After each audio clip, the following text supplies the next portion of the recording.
رویہ مناسب بہترین ہونا چاہیے۔ تو اللہ تعالیٰ بار بار یہ کہتے ہیں کہ برائی کو بھلائی سے دفع کرو عام حالات میں۔ فرمایا یہ لوگ اپنی کرنی سے باز نہ آئیں گے، یہاں تک کہ جب ان میں سے کسی کی موت آ جائے گی تو کہنا شروع کرے گا کہ اے میرے رب مجھے اسی دنیا میں واپس بھیج دیجئے جسے میں چھوڑ آیا ہوں، امید ہے کہ اب نیک عمل کروں گا۔ ہرگز نہیں، یہ تو بس ایک بات ہے جو وہ بک رہا ہے۔ اب ان سب مرنے والوں کے پیچھے ایک برزخ حائل ہے، دوسری زندگی کے دن تک۔ برزخ یعنی وہ پردہ جس سے یہ واپس دنیا میں نہیں جا سکتے، یعنی اب یہ وہ بفر زون ہے جس کے اندر یہ آخرت میں آنے سے پہلے اور دنیا کے درمیان میں ٹھہرے ہوئے، جسے برزخ کہا جاتا۔ تو یہ وہ زمانہ ہے، تو کہا کہ یہ واپس دنیا میں پلٹ کر نہیں جا سکتے۔ فرمایا اللہ رب العالمین نے پھر جو ہی کے سور پھونک دیا جائے گا، ان کے درمیان پھر کوئی رشتہ باقی نہ رہے گا اور نہ وہ ایک دوسرے کو پوچھیں گے۔ جو رشتے تعلق جس کی بنیاد پر آج دنیا میں سب کچھ ہے، یہ سب کا سب وہاں ختم ہو جائے گا اور انسان کا حال یہ ہوگا کہ ہر ایک کو صرف اپنی پڑی ہوگی۔ فرمایا اللہ تعالیٰ نے اس وقت جن کے پلڑے بھاری ہوں گے وہی فلاح پائیں گے، اور جن کے پلڑے ہلکے ہوں گے وہی لوگ ہوں گے جنہوں نے اپنے آپ کو گھاٹے میں ڈال دیا۔ وہ جہنم میں ہمیشہ رہیں گے، آگ ان کے چہروں کی کھال چاٹ جائے گی اور ان کے جبڑے باہر نکل آئیں گے۔ کیا تم وہی لوگ نہیں ہو کہ میری آیات تمہیں سنائی جاتی تھی تو تم انہیں جھٹلاتے تھے؟ وہ کہیں گے کہ اے ہمارے رب، ہماری بدبختی ہم پر چھا گئی تھی، ہم واقعی گمراہ لوگ تھے، اے ہمارے رب اب ہمیں یہاں سے نکال دے، پھر ہم ایسا قصور کریں تو ظالم ہوں گے۔ اللہ تعالیٰ جواب دے گا دور ہو میرے سامنے سے، پڑے رہو اسی میں اور مجھ سے بات نہ کرو۔ تم وہی لوگ ہو، تم وہی لوگ تو ہو کہ جب میرے کچھ بندے کہتے تھے کہ اے میرے رب، اے ہمارے رب، ہم تجھ پر ایمان لائے، ہمیں معاف کر دے اور ہم پر رحم کر، تو سب رحیموں سے اچھا رحیم ہے، تو تم نے ان کا مذاق بنا لیا تھا۔ یہ دنیا میں اللہ بتا رہے ہیں، تو اسی لیے کہ جب وہاں کہو گے تو وہاں نہیں سنیں گے۔ آج اگر بات مان جاؤ، پلٹ آؤ، اور یہ جو بےہودگیاں اختیار کر رکھی ہیں، آج جو لوگ اللہ سے ڈر کر اللہ سے معافی مانگ رہے ہیں ان کا تم نے مذاق بنا لیا، تو کل یہ وقت آنے والا ہے تو سمجھو۔ تو اللہ آج سمجھا رہے ہیں۔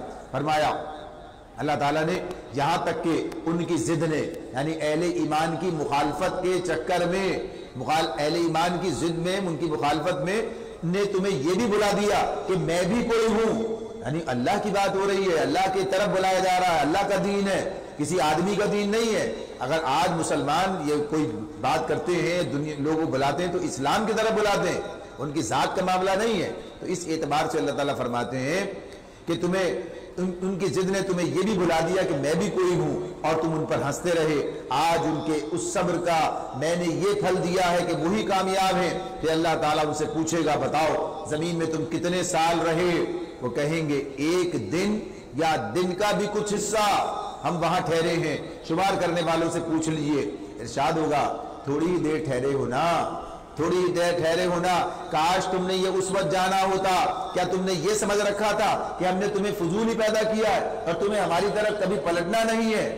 یعنی بات واضح کی جا رہی ہے اللہ تعالیٰ کہ آج دنیا کی زندگی جو قلیل سی ہے، آخرت میں جا کر پتہ چلے گا، محسوس ہوگی بہت ہی معمولی سی۔ تو یہی بتا رہے ہیں اللہ کہ آخرت کی لامتناہی زندگی کو سامنے رکھو، اس دنیا کی چند روزہ زندگی کے عیش کے چکر میں اور اس کی خواہشات اب نفس کے معاملے میں اس کو بھول نہ جاؤ اور وہ راستہ اختیار نہ کرو جو آخرت کو برباد کر دے۔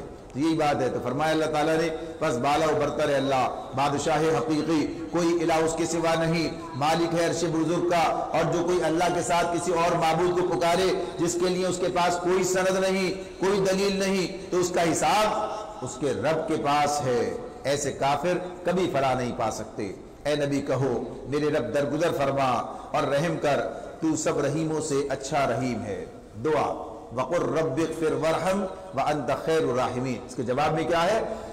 ہم کہیں رب اغفر وارحم وانت خیر الراحمین۔ سورہ مومنون مکمل ہو جاتی ہے اور اس کے بعد سورہ نور کا آغاز ہوتا ہے۔ سورہ نور مدنی صورت ہے، سورہ مومنون مکی صورت تھی، اب یہاں سے مدنی صورت سامنے آتی ہے۔ اس مدنی صورت میں اس کے بارے میں اس کے جو واقعات ہیں وہ اس کا زمانہ نزول بالکل متعین کر دیتے ہیں کہ یہ 6 ہجری کے نصف آخر میں یہ صورت نازل ہوئی ہے، غزوہ بنی المصطلق کے واپسی پر، اس کے بعد یہ صورت نازل ہوئی ہے۔ اس میں اس کا ذکر جو ہے ان واقعات کا بھی آتا ہے جو غزوہ بدر المصطلق کے بعد ہوئے ہیں۔ اور غزوہ بدر المصطلق میں منافقین نے 2 بڑے فتنے اٹھائے تھے، ایک کا ذکر سورہ منافقون میں آئے گا وہاں پر، دوسرے کا معاملہ اس کے اندر ہمارے سامنے آتا ہے۔ یہ صورت سورہ احزاب کے بعد نازل ہوئی ہے۔ سورہ احزاب میں بھی کچھ اللہ تعالیٰ نے معاشرتی اور آئلی قوانین جو ہیں وہ بیان کیے ہیں، اور بتایا ہے وہاں پر خصوصیت کے ساتھ خواتین کے حوالے سے کہ انہیں حجاب کا اختیار کرنا، سطر کے معاملات، اس کے بعد یہ ساری چیزیں، پردے کے معاملات، یہ سارے بتائے گئے ہیں۔ اس صورت کے حوالے سے خصوصی بات یہ ہے کہ اس میں غزوہ بدر المصطلق سے واپسی کے بعد جو ایک خاص معاملہ پیش آیا تھا کہ عائشہ رضی اللہ تعالی عنہا واپسی میں، جب واپسی کا سفر جاری تھا تو جہاں قافلہ ایک جگہ ٹھہرا ہوا تھا تو اور صبح جب وہ روانہ ہوا ہے اگلی منزل کے لیے تو وہ پیچھے رہ گئی تھی، حادثاتی طور پر وہ پیچھے رہ گئی ہیں، اور جب وہ پھر واپس آئی ہیں تو قافلہ جا چکا ہے، اور یعنی لشکر جا چکا ہے، اور پھر وہاں ٹھہر گئی ہیں۔ پیچھے نبی صلی اللہ علیہ وسلم نے ایک صحابی کو مقرر کر رکھا تھا کہ صبح ہونے پر، یعنی یہ منہ اندھیرے نکلا کرتے تھے اندھیرے کے اندر تاکہ جلدی سفر طے کیا جائے، تو آپ نے ایک صحابی ہیں صفوان بن معطل سلمی، انہیں مقرر کر رکھا تھا کہ وہ بعد میں جب سورج نکل آئے تو دیکھیں کوئی چیز پڑی نہیں رہ گئی ہو، لشکرگاہ کا جائزہ لے کر واپس پھر آگے لشکر سے مل جائیں۔ تو وہ پیچھے تھے، جب انہوں نے دیکھا کہ عائشہ رضی اللہ تعالیٰ عنہ پیچھے رہ گئی ہیں تو انہوں نے جو ہے پھر ان کے پاس جا کر اونٹ بٹھایا اور وہ ان کے اوپر بیٹھ کے واپس ان کے ساتھ لشکرگاہ پہنچے ہیں یہ لوگ۔ تو اس وقت اس موقع پر عبداللہ بن ابی نے یہ الزام لگایا عائشہ رضی اللہ تعالیٰ عنہ کے حوالے سے کہ ان کے حوالے کہ یہ جو ہے اس نے رات ماں گزاری اور اس طرح آئی ہیں، یعنی گویا آپ کے اوپر اس نے جو ہے یہ الزام لگا دیا۔ تو اس حوالے سے ساری تفصیل اس صورت کے اندر ہمارے سامنے آتی ہے کہ اللہ تعالیٰ نے اس پر تبصرہ کیا ہے اور اس معاملے کی حقیقت کو بیان کر دیا ہے، واضح کیا ہے، اور اسی کے ذریعے سے بہت سے اصلاحی قوانین بھی اس کے اندر ہمارے سامنے رکھ دیے گئے۔ آغاز کرتے ہیں اللہ کے نام سے جو بے انتہا مہربان اور رحم فرمانے والا ہے۔ یہ ایک سورت ہے جس کو ہم نے نازل کیا ہے، وَفَرَضْنَاهَا، اور اسے ہم نے فرض کیا ہے۔ اللہ کا تو ساری باتیں فرض ہیں، لیکن خاص طور پر یہاں بات ہو رہی ہے کہ اس صورت کے اندر جو احکامات ہیں وہ اللہ نے فرض کی، ان پر عمل ہونا چاہیے۔ تو اللہ کی تو سارے باتیں ایسی ہیں، تو کہا کہ ہم نے اور اسے ہم نے فرض کیا ہے، اور اس میں ہم نے صاف صاف ہدایات نازل کی ہیں تاکہ تم سبق لو۔ زانیہ عورت اور زانی مرد دونوں میں سے ہر ایک کو 100 کوڑے مارو۔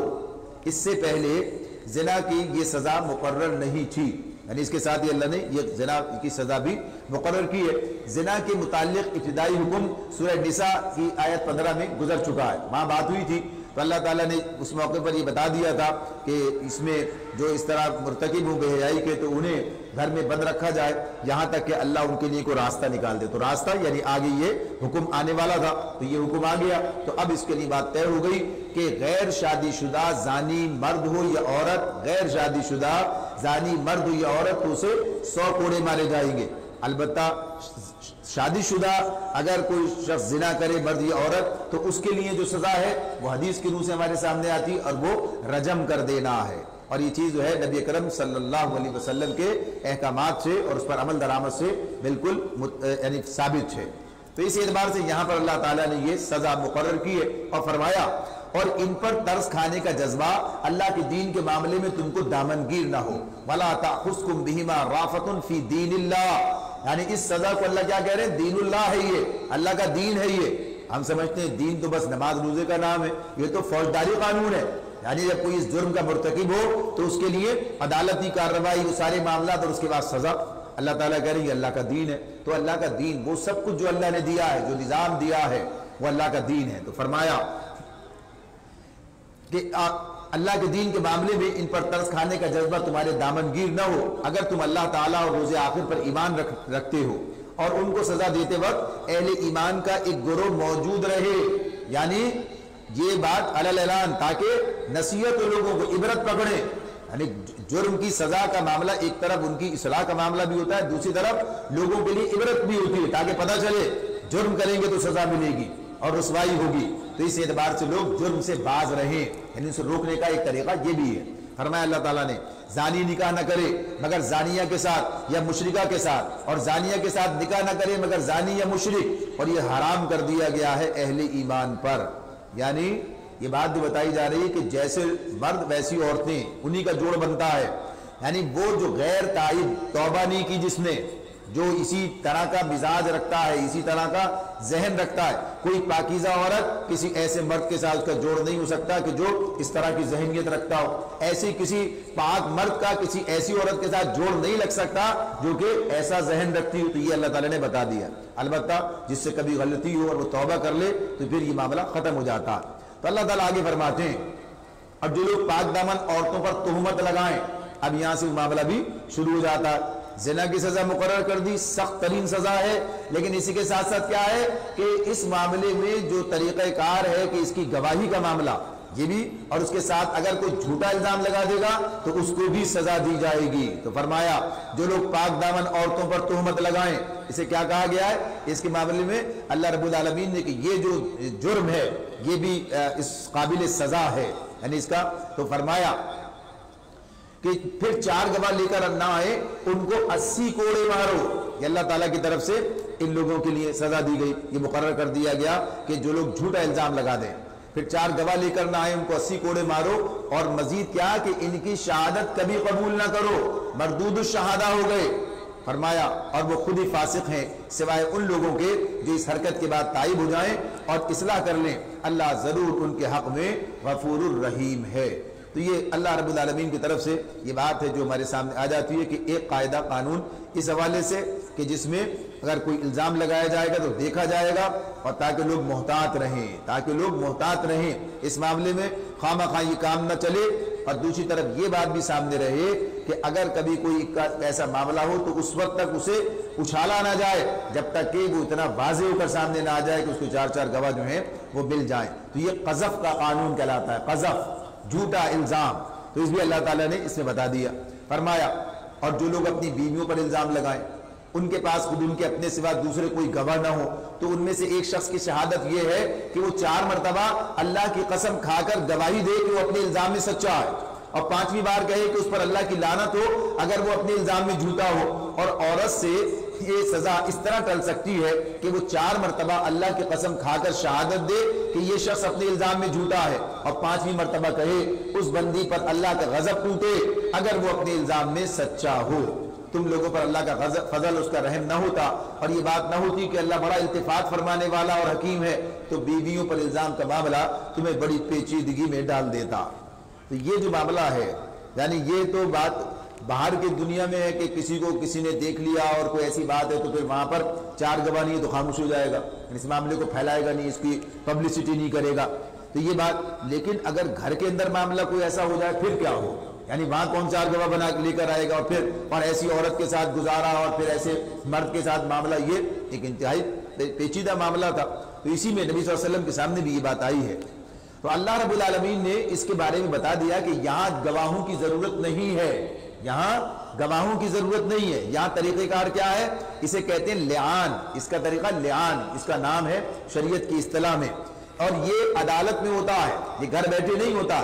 تو اس کے بارے میں اللہ تعالیٰ نے یہ بات بتا دی ہے کہ اگر مرد نے یہ الزام لگایا ہے تو وہ 4 مرتبہ قسم کھائے گا، یعنی 4 گواہ تھے تو 4 مرتبہ قسم کھائے گا، اللہ کو گواہ بنا کے کہے گا، اور 5ویں مرتبہ کیا کہے گا؟ اللہ کی لعنت، اس کا غضب اس پر ہو اگر وہ جھوٹا ہو. یعنی جو اللہ سے ڈرتا ہوگا وہ کبھی یہ کام نہیں کر سکتا، جو اللہ سے ڈرتا ہے. اب عورت اگر یہ کہتی ہے کہ الزام میں جھوٹا ہے تو وہ بھی قسمیں کھائے گی. اب یہاں بھی کیا ہے؟ 4 قسموں کے جواب میں وہ بھی 4 قسمیں کھائے گی، 8 نہیں کھائے گی، 4 قسمیں کھائے گی. اور 5ویں مرتبہ یہ کہے گی کہ اس پر اللہ کا غضب ہو کہ اگر یہ الزام میں جھوٹا ہو. یا تو تسلیم کرے گی تو سزا کا اطلاق ہو جائے گا، اور تسلیم نہ کرے وہ بھی جو ہے قسمیں کھا جائے تو اب ان دونوں کے درمیان تفریق کرا دی جائے گی. اب یہ دونوں ایک ساتھ نہیں رہیں گے میاں بیوی بن کے. یہ بات اپنی جگہ. جب کوئی لعان کا معاملہ آ جائے اور دونوں نے قسمیں کھا لی ہے تو اب دونوں کو علیحدہ کر دیا جائے گا. تو یہ اللہ تعالیٰ نے ایک قاعدہ قانون یہ دے دیا. تو پورا نظام دیا ہے اللہ تعالیٰ نے ہمیں زندگی بسر کرنے کے حوالے سے. آگے فرمایا اب یہاں سے وہ واقعہ شروع ہو جاتا ہے کہ جسے واقع افک کہا جاتا ہے. افک کا مطلب ہے جھوٹ، قطعی جھوٹ، یعنی جھوٹا واقعہ. یہ جھوٹ کا پر مبنی واقعہ ہے جو کہ عبداللہ بن ابی نے تصنیف کیا ہے. یہاں پر معاملہ جیسے عرض کیا کہ اس میں جو صورتحال تھی کہ صرف اتنا تھا کہ عائشہ رضی اللہ تعالی عنہ خود بیان کرتی ہیں کہ رفع حاجت کے لیے گئی ہے، جانا پڑتا تھا دور، اور وہاں پر جو ہے گئی ہیں، واپسی میں جو ہے ہوا یہ کہ دیکھا تو وہ ہار ان کے گلے میں تھا، وہ نہیں ملا، وہ ٹوٹ کے وہاں گر گیا تھا کیا، اس کی تلاش میں دوبارہ گئی ہے تو دوبارہ گئی ہیں تو لوگ واپس آنے میں دیر ہوئی، لوگ یہ سمجھے کہ یہ اپنے ہودے میں جو اونٹ کے اوپر رکھا جاتا ہے، جس کے پر بیٹھتی تھی، وہ اس کے اندر ہے، اٹھایا اونٹ پہ رکھا، چل دیے، واپس آئیں تو لشکر جا چکا ہے، تو اسی لیے وہاں ٹھہر گئی کہ اللہ جب دیکھیں گے وہاں آگے جا کر کے میں موجود نہیں ہوں تو پھر کوئی انتظام ہوگا میرے لے جانے کا، تو وہیں چادر اڑ کے سو گئی ہیں۔ اور پھر وہ صبح صفوان بن معطل جو ہے وہ آئے ہیں، اور پھر انہوں نے آ کے انا للہ و انا الیہ راجعون پڑھا ہے، اور پھر دیکھ کے آپ کو، اور پھر الگ ہو کے کھڑے ہو گئے، انہوں نے اونٹ بٹھا دیا، اسے بٹھا کر لا کر یہ لے آئے، بس یہ معاملہ ہے۔ اب اس کو دیکھ کر اس بنیاد پر عبداللہ بن ابی نے اس طرح سے یہ بات کہی کہ یہ تمہاری رسول کی جو بیوی ہے یہ یعنی ام المومنین ہے، یہ نہیں کہتا، یعنی اس کا حال کیا تھا، تھا ہی منافق اور سردار، یہ نہیں کہتا ام المومنین ماں ہے اہل ایمان کی، تو کہتا یہ رسول کی تمہاری جو بیوی ہے یہ بچ کر نہیں آئی ہے، یعنی اس طرح الزام لگا دیا۔ دیکھا کس نے کیا؟ کچھ نہیں، کوئی گواہی کوئی شواہد کچھ نہیں، ہم نے دیکھا ہمیں پتا ہے، بس صرف یہ کہ ہاں انہیں بعد میں وہ اس طرح پہنچی ہیں۔ تو یہ صورتحال جو ہے، اب بہرحال اللہ تعالیٰ فرماتے ہیں کہ جو لوگ یہ بہتان گھڑ لائے ہیں وہ تمہارے ہی اندر کا ایک ٹولہ ہے، اس واقعے کو اپنے حق میں شر نہ سمجھو بلکہ یہ بھی تمہارے لیے خیر ہی ہے۔ یہ جو اللہ تعالیٰ اس بارے میں کہتے ہیں کہ یہ یعنی اتنا مشکل مرحلہ تھا، یہ نبی اکرم صلی اللہ علیہ وسلم کے لیے، صحابہ کرام کے لیے، خود ابوبکر صدیق رضی اللہ تعالیٰ عائشہ کے باپ ہیں، ان کے گھر کے لیے، اور خود عائشہ رضی اللہ تعالیٰ عنہ کے لیے گویا کسی پر الزام لگا دیا جائے، اور یہ ایسا نہیں ادھر الزام لگایا اور ادھر یہ گواہ اللہ تعالیٰ کی طرف سے آیت نازل ہو گئی، ایسا نہیں ہوا ہے، ایسا نہیں ہوا، بلکہ ایک مہینہ لگ گیا ہے صورتحال کے اندر، یعنی صورتحال میں نبی اکرم صلی اللہ علیہ وسلم سخت پریشان، اس نے الزام لگا دیا۔ اب بات جو ہے، اب معاشرہ اس وقت ایسا تھا، یعنی چیزیں قوانین موجود نہیں تھے اور لوگوں کے اندر ہر طرح کے کچے پکے لوگ ہوا کرتے ہیں، تو یہ صورتحال بنی کہ یہ چیز آگے بڑھتی چلی گئی، آگے بڑھتی چلی گئی، یہ صورتحال یہ بن گئی، یعنی اس کا اس منہ سے اس منہ، اور یہ اور معاملات جو ہے اس طرح سامنے ہوگا آگے کہ نبی صلی اللہ علیہ وسلم خود پریشان ہے، کیا کیا جائے، یعنی صورتحال کے اندر یہ الزام لگا رہا ہے، اور ظاہر سی بات ہے کہ اس کی کوئی بات نہیں، گواہی نہیں، کوئی چیز نہیں ہے، تو آپ اس معاملے میں سخت پریشان رہے ہیں۔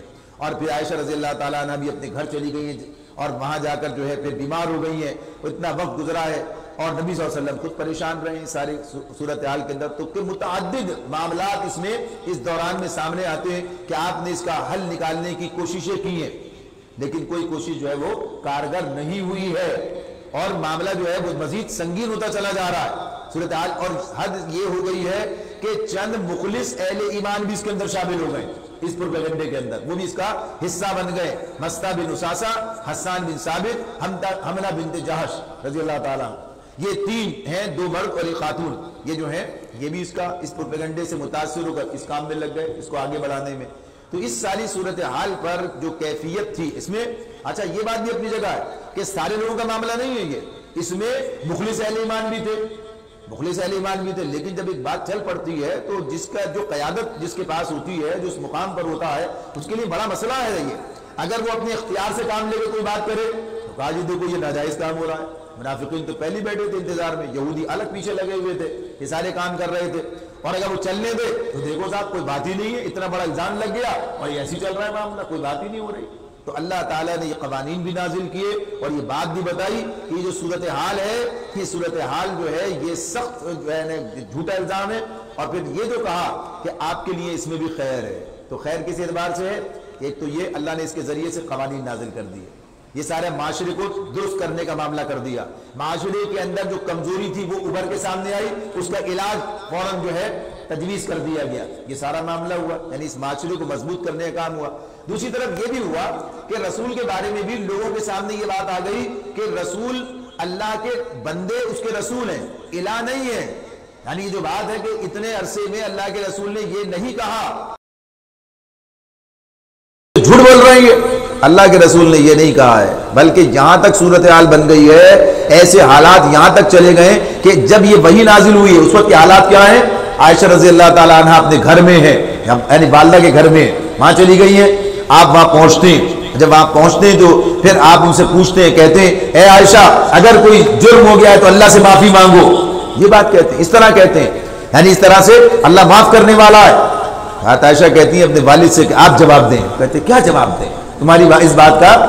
ان کی والدہ بھی خاموش رہتی ہیں، اتنے میں نبی صلی اللہ علیہ وسلم پر وحی کا آثار نمودار ہوتے ہیں اور پھر وحی نازل ہوتی ہے اور یہ سارا معاملہ اللہ صاف فرماتا ہے ایک وحی نہ اتنا وقت گزرا ہے اور اللہ کے رسول ان سے یہ کہہ رہے ہیں عائشہ رضی اللہ تعالیٰ جب یہ وحی نازل ہو جاتی ہے اور آپ جو ہے خوش ہو کے مسکراتے پھر آپ بتاتے ہیں کہ اللہ نے یہ آپ کی برات نازل کی ہے تو کہتے ہیں یہ سب سیرت کی کتابوں میں ملے گا آپ کو کہ ابوبکر صدیق رضی اللہ تعالیٰ یا ان کی اہلیہ کہتی ہیں عائشہ سے کہ نبی صلی اللہ علیہ وسلم کا شکریہ ادا کریں اس معاملے میں کہ یہ وحی نازل ہوئی اور یہ آپ نے یہ اعلان کیا. انہوں نے کہا میں ان کا شکریہ کیوں ادا کروں, یعنی یہ وہ جذباتی کیفیت ہے, یہ وہ جذباتی میں تو اس اللہ کا کروں جس نے میری برات نازل کی ہے.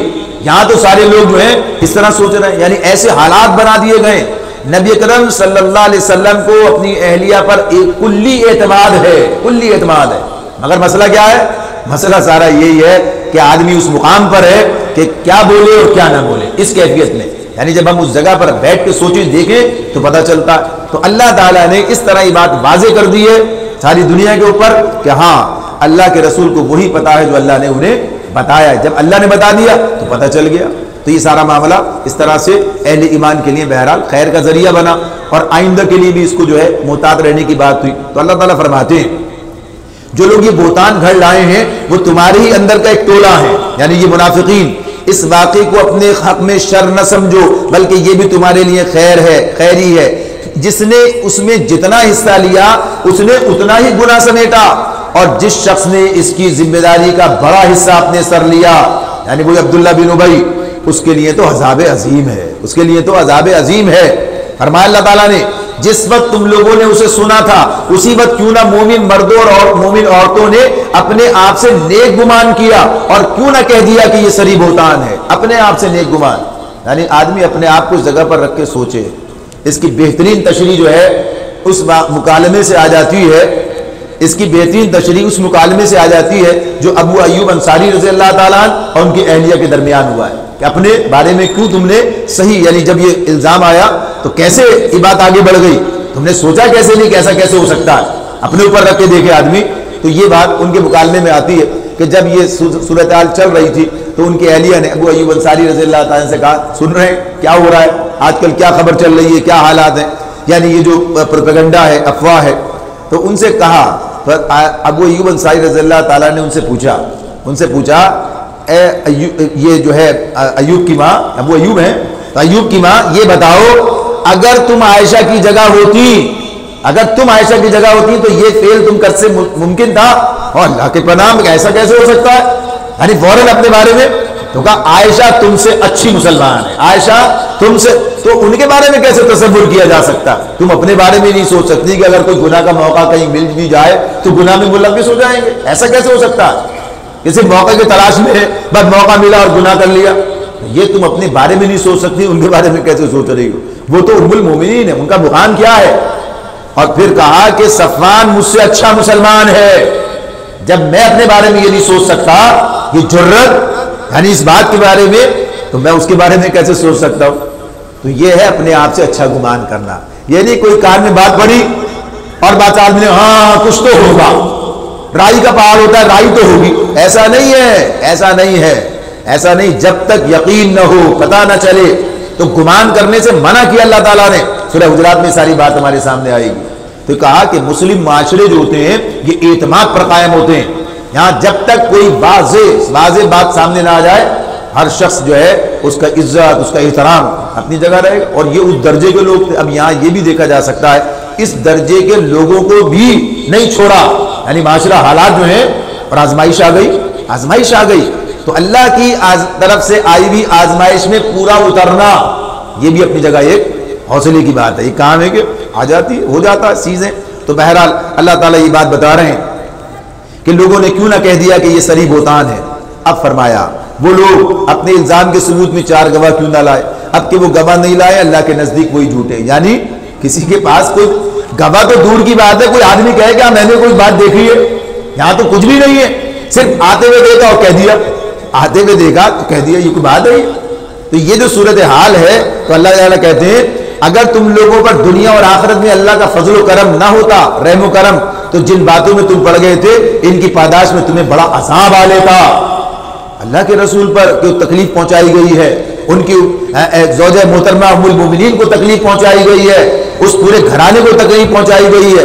تو اللہ تعالیٰ یہ بات کہتے ہیں کہ بڑا غلط معاملہ تھا یہ. فرمایا ذرا غور تو کرو اس وقت تم کیسی سخت غلطی کر رہے تھے جبکہ تمہاری ایک زبان سے دوسری زبان اس جھوٹ کو لیتی چلی جا رہی تھی اور تم اپنے منہ سے وہ کچھ کہے جا رہے تھے جس کے متعلق تمہیں کوئی علم نہ تھا. تم اسے ایک معمولی بات سمجھ رہے تھے، حالانکہ اللہ کے نزدیک یہ بڑی بات تھی، یہ بڑی بات تھی. یہ فرمایا اللہ تعالیٰ نے کیوں نہ اسے سنتے ہی تم نے کہہ دیا کہ ہمیں ایسی بات زبان سے نکالنا زیب نہیں دیتا. سبحان اللہ، یہ تو ایک بہتان عظیم ہے. یہ مزاج ہے، یہ مزاج بننا چاہیے. اللہ تنقید کر رہے ہیں اس معاشرے کے حوالے سے، یہ مزاج بننا چاہیے. فرمایا اللہ تم کو نصیحت کرتا ہے آئندہ کبھی ایسی حرکت نہ کرنا اگر تم مومن ہو. اللہ تمہیں صاف صاف ہدایات دیتا ہے اور وہ علیم و حکیم ہے. جو لوگ چاہتے ہیں کہ ایمان لانے والوں کے گروہ میں فحش پھیلے، وہ دنیا اور آخرت میں دردناک سزا کے مستحق ہیں. دیکھیں یہ بات پہلے آپ کے سامنے آئی ہے. اللہ تعالیٰ نے واضح کیا ہے کہ شیطان کا سب سے بڑا ہتھیار جسے اس نے سب سے پہلے استعمال کیا وہ کیا تھا؟ وہ یہی تھا کہ آدم کو فحش میں مبتلا کر دے، برہنگی میں مبتلا، یعنی اسے اس نے جو ہے ان کے اللہ نے کہا فرما دیے پہلے سورہ اعراف میں اس نے جو کام کرایا اس لیے تاکہ ان کے جو کپڑے اللہ نے کہا انتظام اتار دیے جائے، برہنہ کر دیا جائے. پھر اللہ نے وہی کہا ہے دیکھو شیطان پھر تمہیں گمراہ نہ کر دے. تو یہی فحاشی بے حیائی کے اندر مبتلا کرنا یہ اس کا اولین ہتھیار ہے، اور اس کے ذریعے سے جو اس میں پھنس گیا پھر اس کا معاملہ جو ہے بچنا مشکل تر ہوتا چلا جاتا. تو ایسے ہی جب لوگ سمجھتے ہیں یہ تو کلچر ہے، یہ تو تہذیب ہے، یہ تو فلانا ہے، یہ تو فیشن ہے، یعنی معاملات، اور پھر یہ بھی اس طرح کے افسانے، کہانیاں، الزامات اور اس طرح کی ساری باتیں، یہ سب اسلامی معاشرے کے اندر کا کوئی تصور ہی نہیں ہے، کوئی تصور ہی نہیں ہے. اسی لیے کہہ دیا اگر کوئی کسی کے بارے میں بات کہے بلا تحقیق 80 کوڑے لگا دو اس کو، یعنی قذف کا قانون اس پر لاگو ہو جائے گا.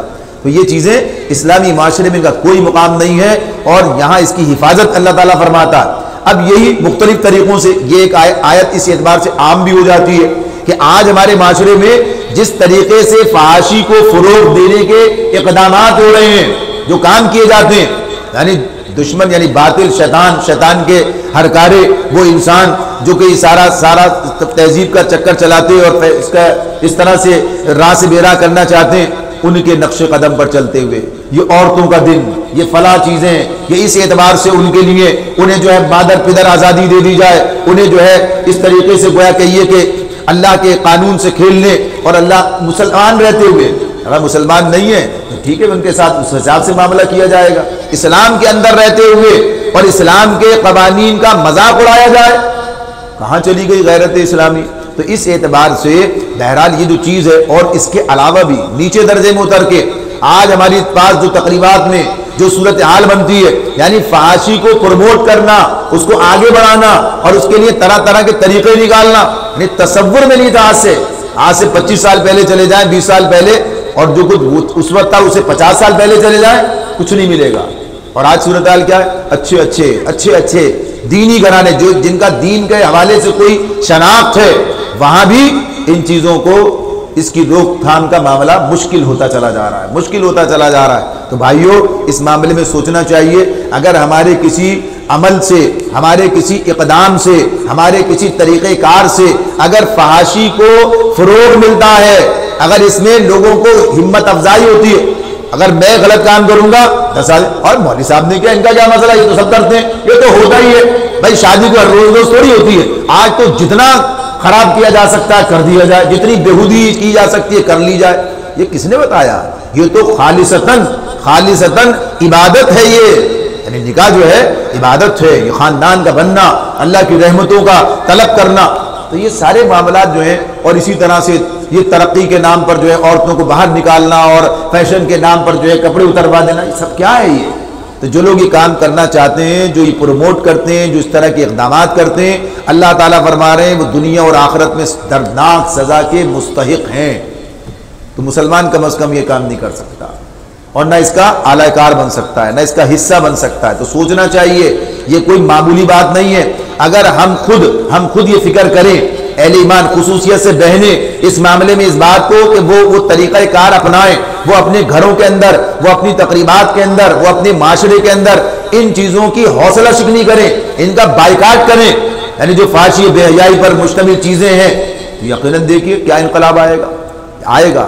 لیکن اگر یہ اپنی ذمہ داری کو بھول جائیں گی، مردوں کی ذمہ داری ان سے کم نہیں ہے، یہ نہیں کہا جا سکتا کہ یہ سب انہی کے معاملات، لیکن وہ اس معاملے میں زیادہ مؤثر ہو سکتی ہیں، زیادہ مؤثر کردار ہے مردوں کا بھی اور عورتوں کا بھی، کہ وہ اس کے خلاف ایک مورچہ لگائیں کہ وہ اس معاشرے کو فحش میں مبتلا نہیں ہونے دیں گے۔ یہ مسلمانوں کا معاشرہ ہے، ہم اللہ کے دین پر ایمان رکھتے ہیں، تو اللہ تعالیٰ فرماتے ہیں کہ یہ جو لوگ چاہتے ہیں وہ دنیا اور آخرت میں، جو یہ چاہتے ہیں کہ ایمان لانے والوں کے گھروں میں فحش پھیلے، وہ دنیا اور آخرت میں دردناک سزا کے مستحق ہیں۔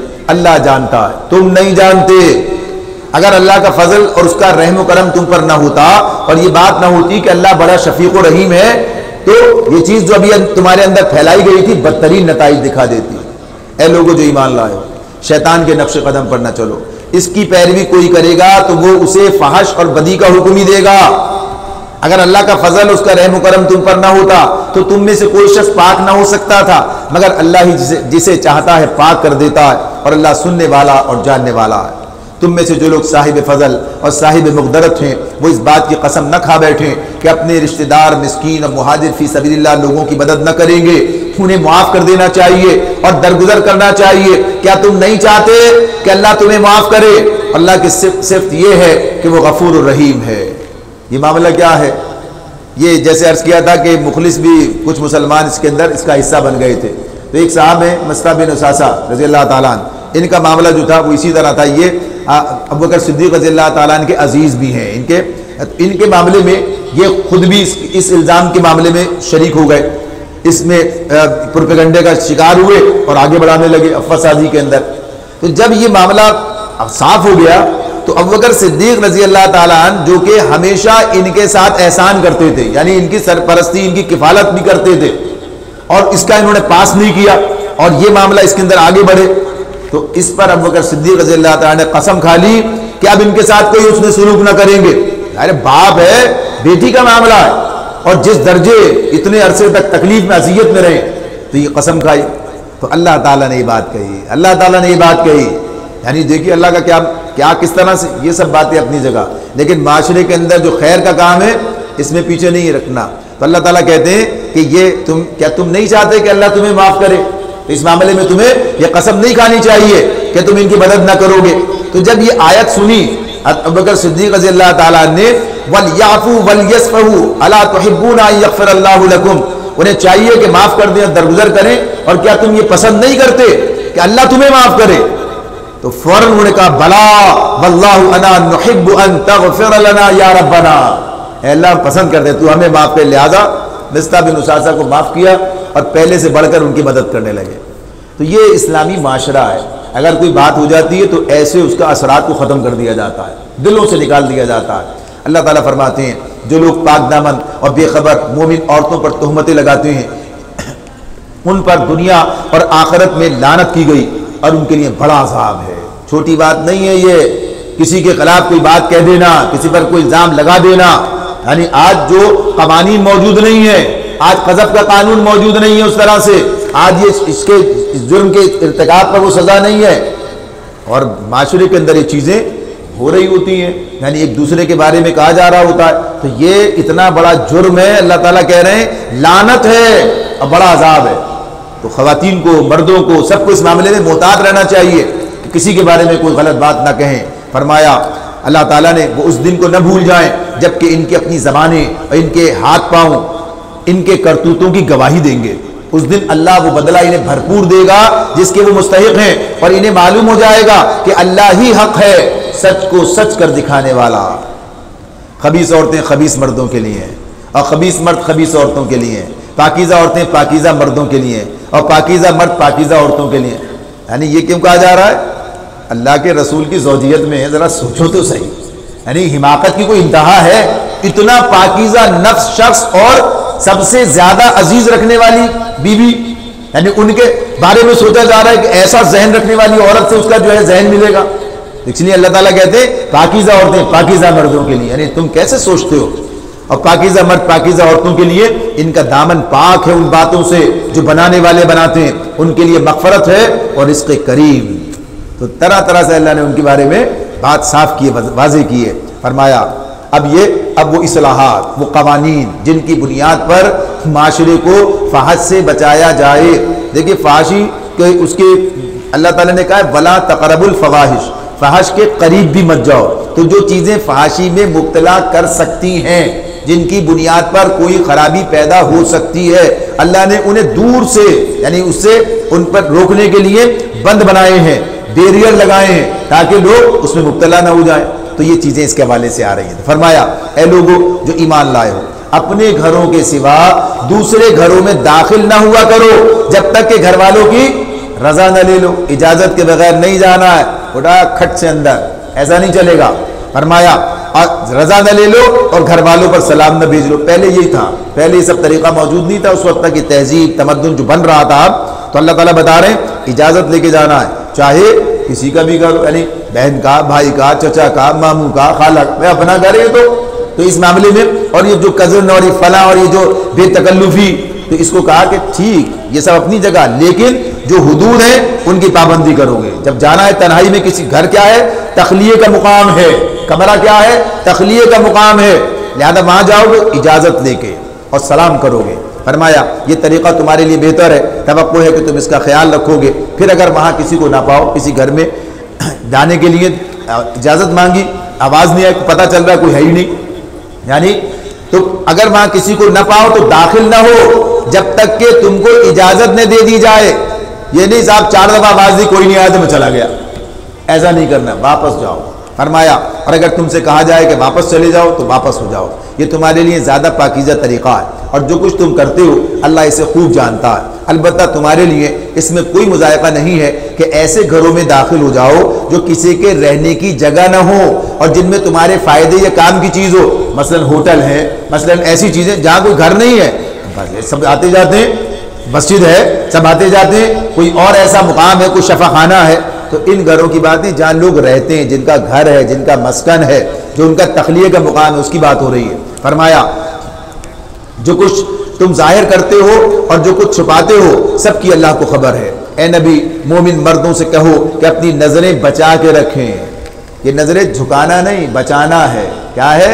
اللہ تعالیٰ قل للمؤمنین یغضوا من ابصارہم، یعنی نظر پڑنے سے بچانا۔ اب یہ معاملہ اس اعتبار سے عورت کو ویسے تو اللہ تعالیٰ نے یہ بات کہی ہے کہ وہ جو ہے حجاب اختیار کرے۔ یہ 2 طرح کے احکامات ہیں، کچھ آئیں گے سورہ احزاب کے اندر، وہاں آئیں گے۔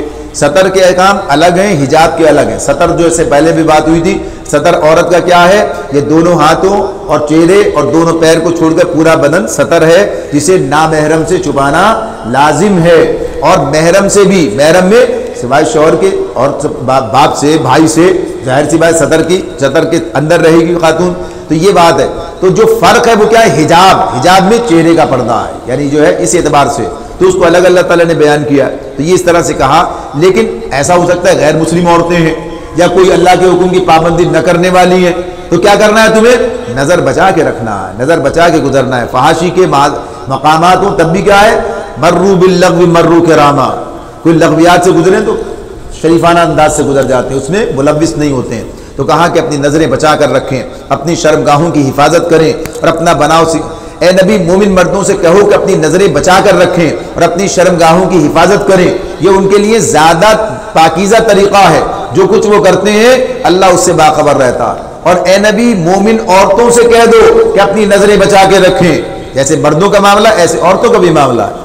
فرق تھوڑا سا یہ ہے کہ مرد حجاب نہیں کریں گے، لیکن پھر بھی یہ نہیں کہ عورتوں کے لیے آزادی کہ جیسے چاہیں ان کے ساتھ معاملہ کریں، تو کہا نظریں بچا کے رکھیں، وہ بھی اس طرح بے حجابانہ نہ دیکھیں، اپنی شرمگاہوں کی حفاظت کریں، اپنا بناؤ سنگار نہ دکھائیں بجز اس کے جو خود ظاہر ہو جائے، اور اپنے سینوں پر اپنی اوڑھنیوں کے آنچل ڈالے رکھیں، وہ اپنا بناؤ سنگار نہ ظاہر کریں مگر ان لوگوں کے سامنے، شوہر، باپ، شوہروں کے باپ، اپنے بیٹے، شوہروں کے بیٹے، بھائی، بھائیوں کے بیٹے، بہنوں کے بیٹے، اپنے بیل جول کی عورتیں، اپنے لونڈی غلام، وہ زیر دست مرد جو کسی اور قسم کی غرض نہ رکھتے ہوں، وہ بچے جو عورتوں کی پوشیدہ باتوں سے ابھی واقف نہ ہوئے ہوں، یہ اللہ نے بتایا۔ یعنی اس معاملے میں سب کیا ہیں؟ یا تو محرم رشتہ دار ہیں مردوں کے یعنی خواتین کے علاوہ جن سے نکاح حرام ہے، تو اس اعتبار سے یہاں اس دائرے کے اندر انہیں بے تکلفانہ رہنے کی گنجائش دی، لیکن اس میں بھی انہیں جو احتیاطیں ہیں وہ اپنے ملوذ خاطر رکھنی ہے۔ تو فرمایا کہ وہ اپنے پاؤں زمین پر مارتی ہوئی نہ چلا کریں کہ جو اپنی جو زینت انہوں نے چھپا رکھی ہو اس کا لوگوں کو علم ہو جائے۔ اے مومنو تم سب مل کر اللہ سے توبہ کرو، توبہ کا دھوکہ نگاہ کیا ہے؟ جب کبھی شراب کا کسی نے دیکھا اور سخت گرمی کے اندر اس سڑک کے لیے آپ کو شراب نظر آتا ہے، اس لیے دیکھ سکتے ہیں لگتا ہے جیسے پانی ہے آگے کچھ نہیں ہے، تو یہ شراب نظر دھوکہ کھاتی ہے۔ تو اللہ تعالیٰ فرماتے ہیں کہ جنہوں نے کفر کیا ان کے اعمال کی مثال ایسی ہے جیسے دشت بیاب میں شراب کہ پیاسا اس کو پانی سمجھے ہوئے تھا، مگر جب وہاں پہنچا تو کچھ نہ پایا، بلکہ وہاں اس نے اللہ کو موجود پایا جس نے اس کا پورا حساب چکا دیا، اور اللہ کو حساب لیتے دیر نہیں لگتی۔ یا پھر اس کی مثال ایسی ہے جیسے گہرے سمندر میں اندھیرا کے اوپر ایک موج چھائی ہوئی ہے، اس پر ایک اور موج، اس کے اوپر بادل، تاریکی پر تاریکی مسلط ہے، آدمی اپنا ہاتھ نکالے تو اسے بھی نہ دیکھنے پائے، جسے اللہ نور نہ بخشے پھر اس کے لیے کوئی نور نہیں ہے۔ یہ وہی بات ہے جس میں قرآن مجید میں کہا ہے نا کہ اللہ ولی الذین آمنوا یخرجہم من الظلمات الی النور۔ کوئی پیٹ کے بل چل رہا ہے تو کوئی 2 ٹانگوں پر اور کوئی 4 ٹانگوں پر، جو کچھ وہ چاہتا ہے پیدا کرتا ہے، وہ ہر چیز پر قادر ہے۔ یعنی جتنی مخلوقات ابھی تک انسان کے علم میں آئی ہیں، اب تک جو انسان نے مختلف النوع جتنی تخلیق جو اللہ تعالیٰ کی ہے اس نے مخلوقات دیکھی ہیں، جس کے اندر اس نے جراثیم سے لے کر اور کہاں تک، تو کیسے حشرات الارض فلاں اور فلاں، یہ سب اللہ تعالیٰ کا انتظام کیسے، اور ہر ایک کا ایک مقصد ہے، ہر ایک کا ایک کام ہے، اور ہر ایک کا ایک رزق ہے جو اللہ تعالیٰ اسے فراہم کر رہا ہے، پہنچا رہا ہے۔ تو اللہ تعالیٰ فرماتے ہیں اللہ ہر چیز پر قادر ہے۔ ہم نے صاف حقیقت بتانے والی آیات نازل کر دی ہیں، آگے صراط مستقیم کی طرف ہدایت اللہ ہی جسے چاہتا ہے دیتا ہے، جو مانگیں گے انہیں ملے گی۔ فرمایا یہ لوگ کہتے ہیں کہ ہم ایمان لائے اللہ پر اور رسول پر اور ہم نے اطاعت قبول کی، مگر اس کے بعد ان میں سے ایک گروہ اطاعت سے منہ موڑ جاتا ہے۔ ایسے لوگ ہرگز مومن نہیں۔ جب ان کو بلایا جاتا ہے اللہ اور رسول کی طرف تاکہ رسول ان کے آپس کے مقدمے کا فیصلہ کرے تو ان میں سے ایک فریق کترا جاتا ہے، البتہ اگر حق ان کی موافقت میں ہو تو رسول کے پاس بڑے اطاعت کیش بن کر آ جاتے ہیں اگر فائدے کی بات ہو۔ فرمایا اللہ تعالیٰ نے کیا ان کے دلوں کو منافقت کا روگ لگا ہوا ہے یا یہ شک میں پڑے ہوئے ہیں یا ان کو یہ خوف ہے کہ اللہ اور اس کا رسول ان پر ظلم کرے گا؟ اصل بات یہ ہے کہ ظالم تو یہ لوگ خود ہیں۔ یعنی کیا بات ہے؟ اللہ کی طرف بلانا، یعنی اللہ نے جو قانون دیا ہے، اللہ نے جو نظام دیا ہے، اس نظام کو کیوں نہیں قبول کرتے؟ اس نظام پر اسے کیوں نہیں نافذ کرتے؟ کیا مطلب ہے؟ اللہ پوچھ رہے ہیں کیا اللہ ظلم کر رہا ہے؟ کیا اللہ نے اگر قانون دیا ہے تو یہ قانون کیا عدل کے خلاف ہے؟ یہ یعنی بتاؤ ذرا، جرت ہے تو تمہارے اندر۔ اور بعض ایسے بھی ہوتے ہیں یعنی ایمان سے دور، وہ یہ کہہ دیتے ہیں بڑی ظالمانہ سزائیں، یعنی معاذ اللہ جنہیں شرم نہیں آتی، یعنی مسلمانوں ہونے کا لبادہ اوڑے ہوئے اللہ کے قانون کو ہی کہتے ہیں۔ حالانکہ بات کیا ہے؟ اللہ اس نظام کا تحفظ کرتا ہے جس نظام کے اندر انسان کی فلاح و بقا ہے، وہ معاشرہ پاکیزہ، اسے فحاشی سے بچانے کے لیے اللہ نے زنا کی سخت سزا مقرر کی، اور اس کے بے شمار پہلو ہیں جس پر انسان غور کرے تو اس کی سمجھ میں آئیں گے کیا ہے، تاکہ معاشرے کو بچایا جائے۔ قتل پر اللہ نے سزا دی ہے قتل کرنے کی، تاکہ ایسے کوئی کسی کو قتل کر کے نہ چلا جائے، انسانی جان کی حرمت۔ اللہ تعالیٰ کہتے ہیں وَلَكُمْ فِي الْقِصَاصِ حَيَاتٌ يَا أُولِي الْأَلْبَابِ، اے عقل والو اس قصاص میں تمہارے لیے زندگی ہے، تمہیں سمجھ میں نہیں آتا ہے؟ تو یہ بات اللہ تعالیٰ فرماتے ہو اللہ کے قانون کے بارے میں کیا سمجھتے ہو؟ کیوں نہیں آتے ادھر؟ کیوں اس سے منہ پھیر جاتے ہو؟ کیوں نافذ نہیں کرتے؟ کیوں قائم نہیں کرتے جبکہ سب مسلمان ہیں؟ تو اللہ تعالیٰ فرماتے ہیں کہ کیا تمہیں اللہ پر اعتماد نہیں ہے؟ اللہ تعالیٰ فرما رہے ہیں ایمان لانے والوں کا کام تو یہ ہے کہ جب وہ اللہ اور رسول کی طرف بلائے جائیں، اللہ تعالیٰ کہتے ہیں پہلے تو یہ کہا کہ کیا ان کو یہ خوف ہے کہ اللہ اس کا رسول پر ظلم کرے گا؟ اصل بات یہ ہے کہ ظالم تو یہ لوگ خود ہیں۔ ایمان لانے والوں کا کام تو یہ ہے کہ جب وہ اللہ اور رسول کی طرف بلائے جائیں تاکہ رسول ان کے مقدمے کا فیصلہ کرے تو وہ کہیں کہ ہم نے سنا اور اطاعت قبول کی، ایسے ہی لوگ فلاح پانے والے ہیں، یعنی اللہ کے قانون کے پر جو ہے عمل درآمد کے لیے آمادہ و تیار ہوں۔ فرمایا کامیاب وہی ہیں، ایسے ہی لوگ فلاح پانے والے ہیں، اور کامیاب وہی ہیں جو اللہ اور رسول کی فرما برداری کریں اور اللہ سے ڈریں اور اس کی نافرمانی سے بچیں۔ یہ منافق اللہ کے نام سے کڑی کڑی قسمیں کھا کر کہتے ہیں کہ آپ حکم دیں تو ہم گھروں سے نکل کھڑے ہوں. ان سے کہو قسمیں نہ کھاؤ, تمہاری اطاعت کا حال معلوم ہے, تمہارے کرتوتوں سے اللہ بے خبر نہیں ہے. کہو اللہ کے مطیع بنو اور رسول کے تابع فرمان بن کر رہو. لیکن اگر تم منہ پھیرتے ہو تو خوب سمجھ لو کہ رسول پر جس فرض کا بار رکھا گیا ہے اس کا ذمہ دار وہ ہے, اور تم پر جس فرض کا بار ڈالا گیا ہے اس کے ذمہ دار تم. اس کی اطاعت کرو گے تو خود ہدایت پاؤ گے, ورنہ رسول کی ذمہ داری اس سے زیادہ کچھ نہیں ہے کہ صاف صاف حکم پہنچا دے, صاف صاف حکم پہنچا دے. دیکھیے ایک بات اور بھی اس مقام پر سامنے رہے, اسلام صرف فوجداری قوانین کا نام نہیں ہے. یعنی اسلام صرف اس کا نام نہیں ہے کہ اگر کوئی زنا کرے تو کوڑے مارو, اگر شادی شدہ ہو تو سنسار کر دو, چوری کرے تو ہاتھ کاٹ دو. یعنی صرف اسی کا نام نہیں ہے اسلام. اسلام ایک پورے نظام کا نام ہے. اسلام جس معاشرے میں فحش کا یہ عالم ہو جیسا آج ہے, جس معاشرے میں یعنی ریاست کا حکومت کا کوئی اس پر کنٹرول ہی نہیں ہے, بلکہ ہر ایک کے لیے فراہم کر دیا گیا, نکاح کو مشکل بنا دیا جائے اور زنا کو آسان کر دیا جائے, معاشرے کے اندر فحش کا دور دورہ ہو, تو اس معاشرے میں یہ قانون نافذ نہیں ہوتا ہے. ترتیب ہے, پہلے معاشرے کو ٹھیک کیا جائے گا پھر قانون نافذ ہوگا اس کی حفاظت کے لیے. معاشرہ ویسا ہی رہے, فحاشی ویسی رہے, عریانی ویسی رہے, بےہودگیاں ویسی رہے, نکاح کو ایسے ہی مشکل بنا کے رکھا جائے اور پھر کہا جائے کہ سزا. تو قرآن یہ نہیں کہتا ہے, اس کی ترتیب ہے. لیکن بات یہ کرنا چاہیں تو ترتیب ٹھیک کریں گے. جب چاہتے ہیں پتہ چلتا ہر چیز پر پابندی لگ جاتی ہے. یعنی پتہ یہ اکاؤنٹ بند ہو گیا, یہ ٹویٹر بند ہو گیا فلاں, اور اگر چاہیں تو یہ فحش ویب سائٹ بند نہیں کر سکتے. نہیں صاحب یہ کام تو نہیں ہو سکتا اور فلاں نہیں ہو سکتا, آزادی ہے, یہ حقوق انسانی ہے اور فلانا ہے اور ہمارا شمار کہاں ہوگا. اور کیا کوئی ایسی پابندی نہیں لگائی کہ قانون سازی نہیں ہو سکتی کہ جس میں نکاح کو آسان کر دیا جائے. یعنی جن چیزوں نے نکاح کو مشکل بنا دیا ہے, یعنی ایک آدمی نکاح کرنا چاہتا ہے مگر ایسے حالات ہیں کر ہی نہیں سکتا ہے. صاحب اتنا لاکھوں لاکھ روپے کیا, اب تو اس سے بھی زیادہ چاہیے, یہ چاہیے, وہ چاہیے, فلاں چاہیے. یہ سب معاشرے کو خراب کرنے کا معاملہ. تو اسلام ایک پورا نظام ہے. بعض لوگ صرف اتنی بات کرتے ہیں کہ ہاں صاحب ایسا ہو, ظاہر اس معاشرے میں کہیں گے تو نہیں چلے گا. جس معاشرے میں لوگوں کو روٹی میسر نہ ہو, جس معاشرے کے اندر بھوک اور افلاس کا معاملہ ہو, تو وہاں پر یہ سزا کہ چور کا ہاتھ کاٹ دیا جائے نافذ نہیں ہوگی. پہلے یہ کام ٹھیک کیا جائے گا, پہلے استحصال کا معاملہ ختم ہوگا, پہلے لوگوں کے لیے ان کی ضرورت پوری کی جائے گی. تو معاشرہ ایک سسٹم ہے, ایک طریقہ کار ہے. لیکن جب کرنا چاہیں گے تو ترتیب ہوگی. کرنا ہی نہیں چاہتے, نہ یہ کرنا چاہتے نہ وہ کرنا چاہتے, کچھ بھی کام نہیں کرنا چاہتے.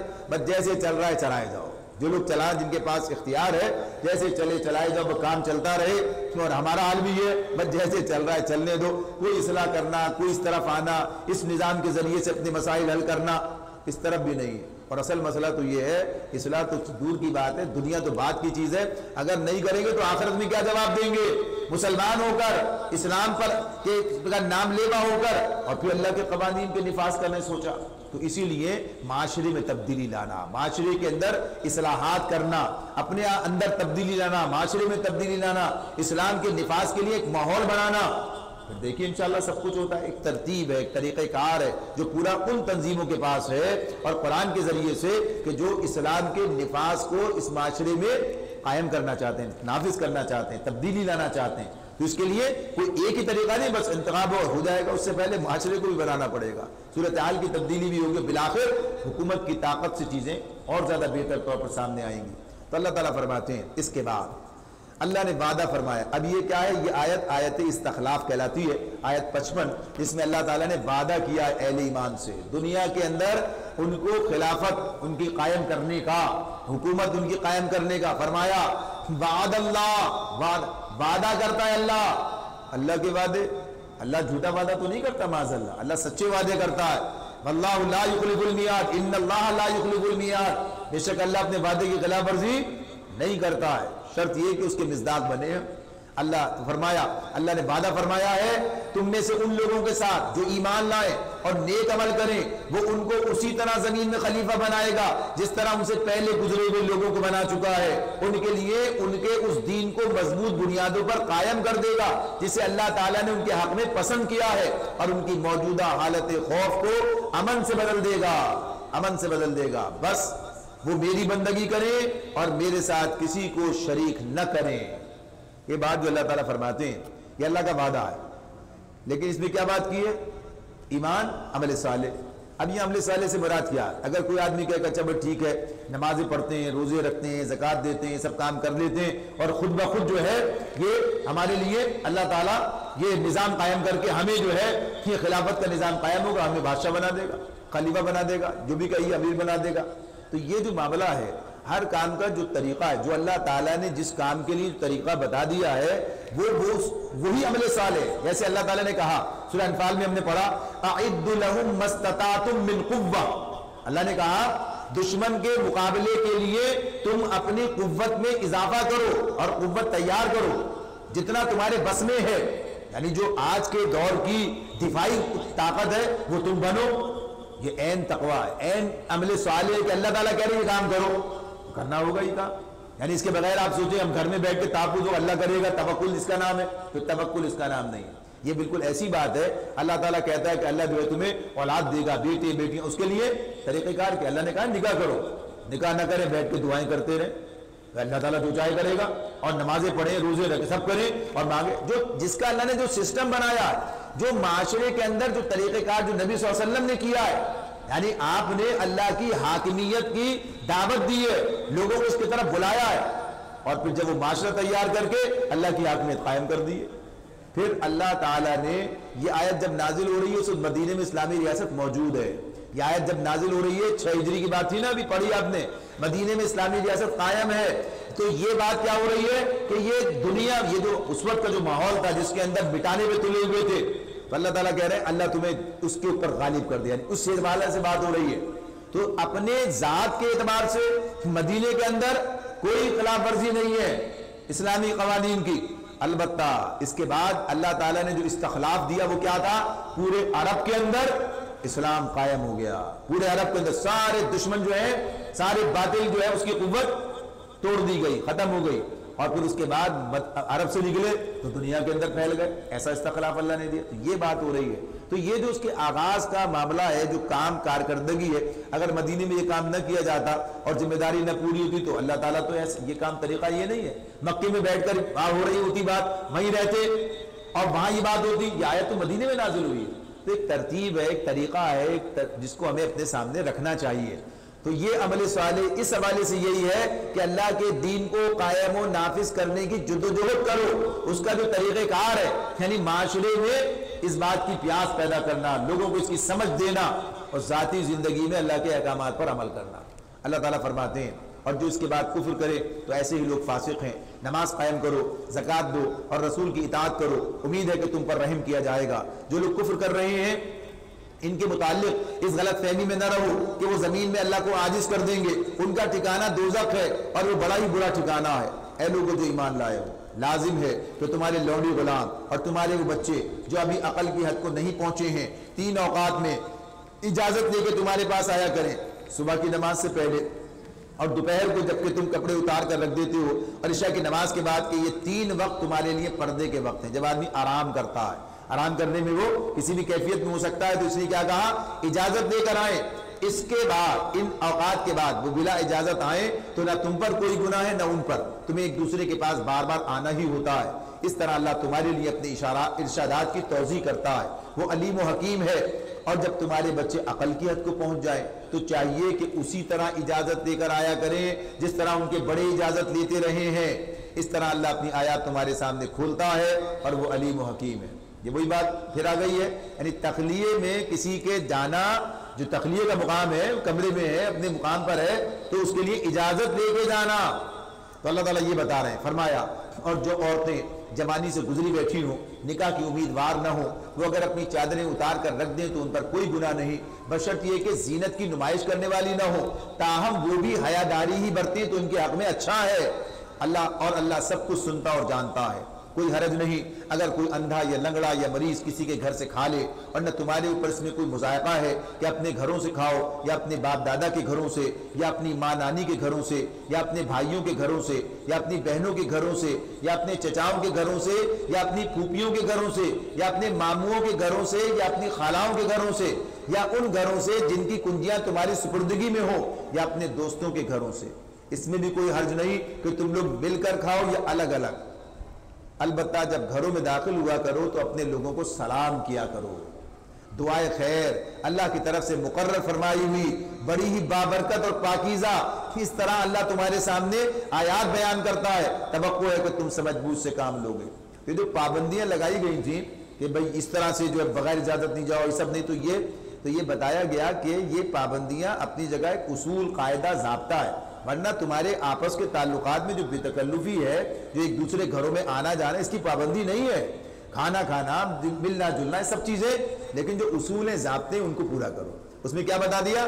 پہلے داخل ہو تو کیا سلام کر کے نہیں، اجازت لے کے، اجازت پتہ چلے کہ آپ آئیں تو اللہ نے کیا کہا؟ سلام کو دعائے خیر اللہ کی طرف سے مقرر کری فرمائی ہوئی بڑی بابرکت اور پاکیزہ، یہ سلام کا معاملہ ہے.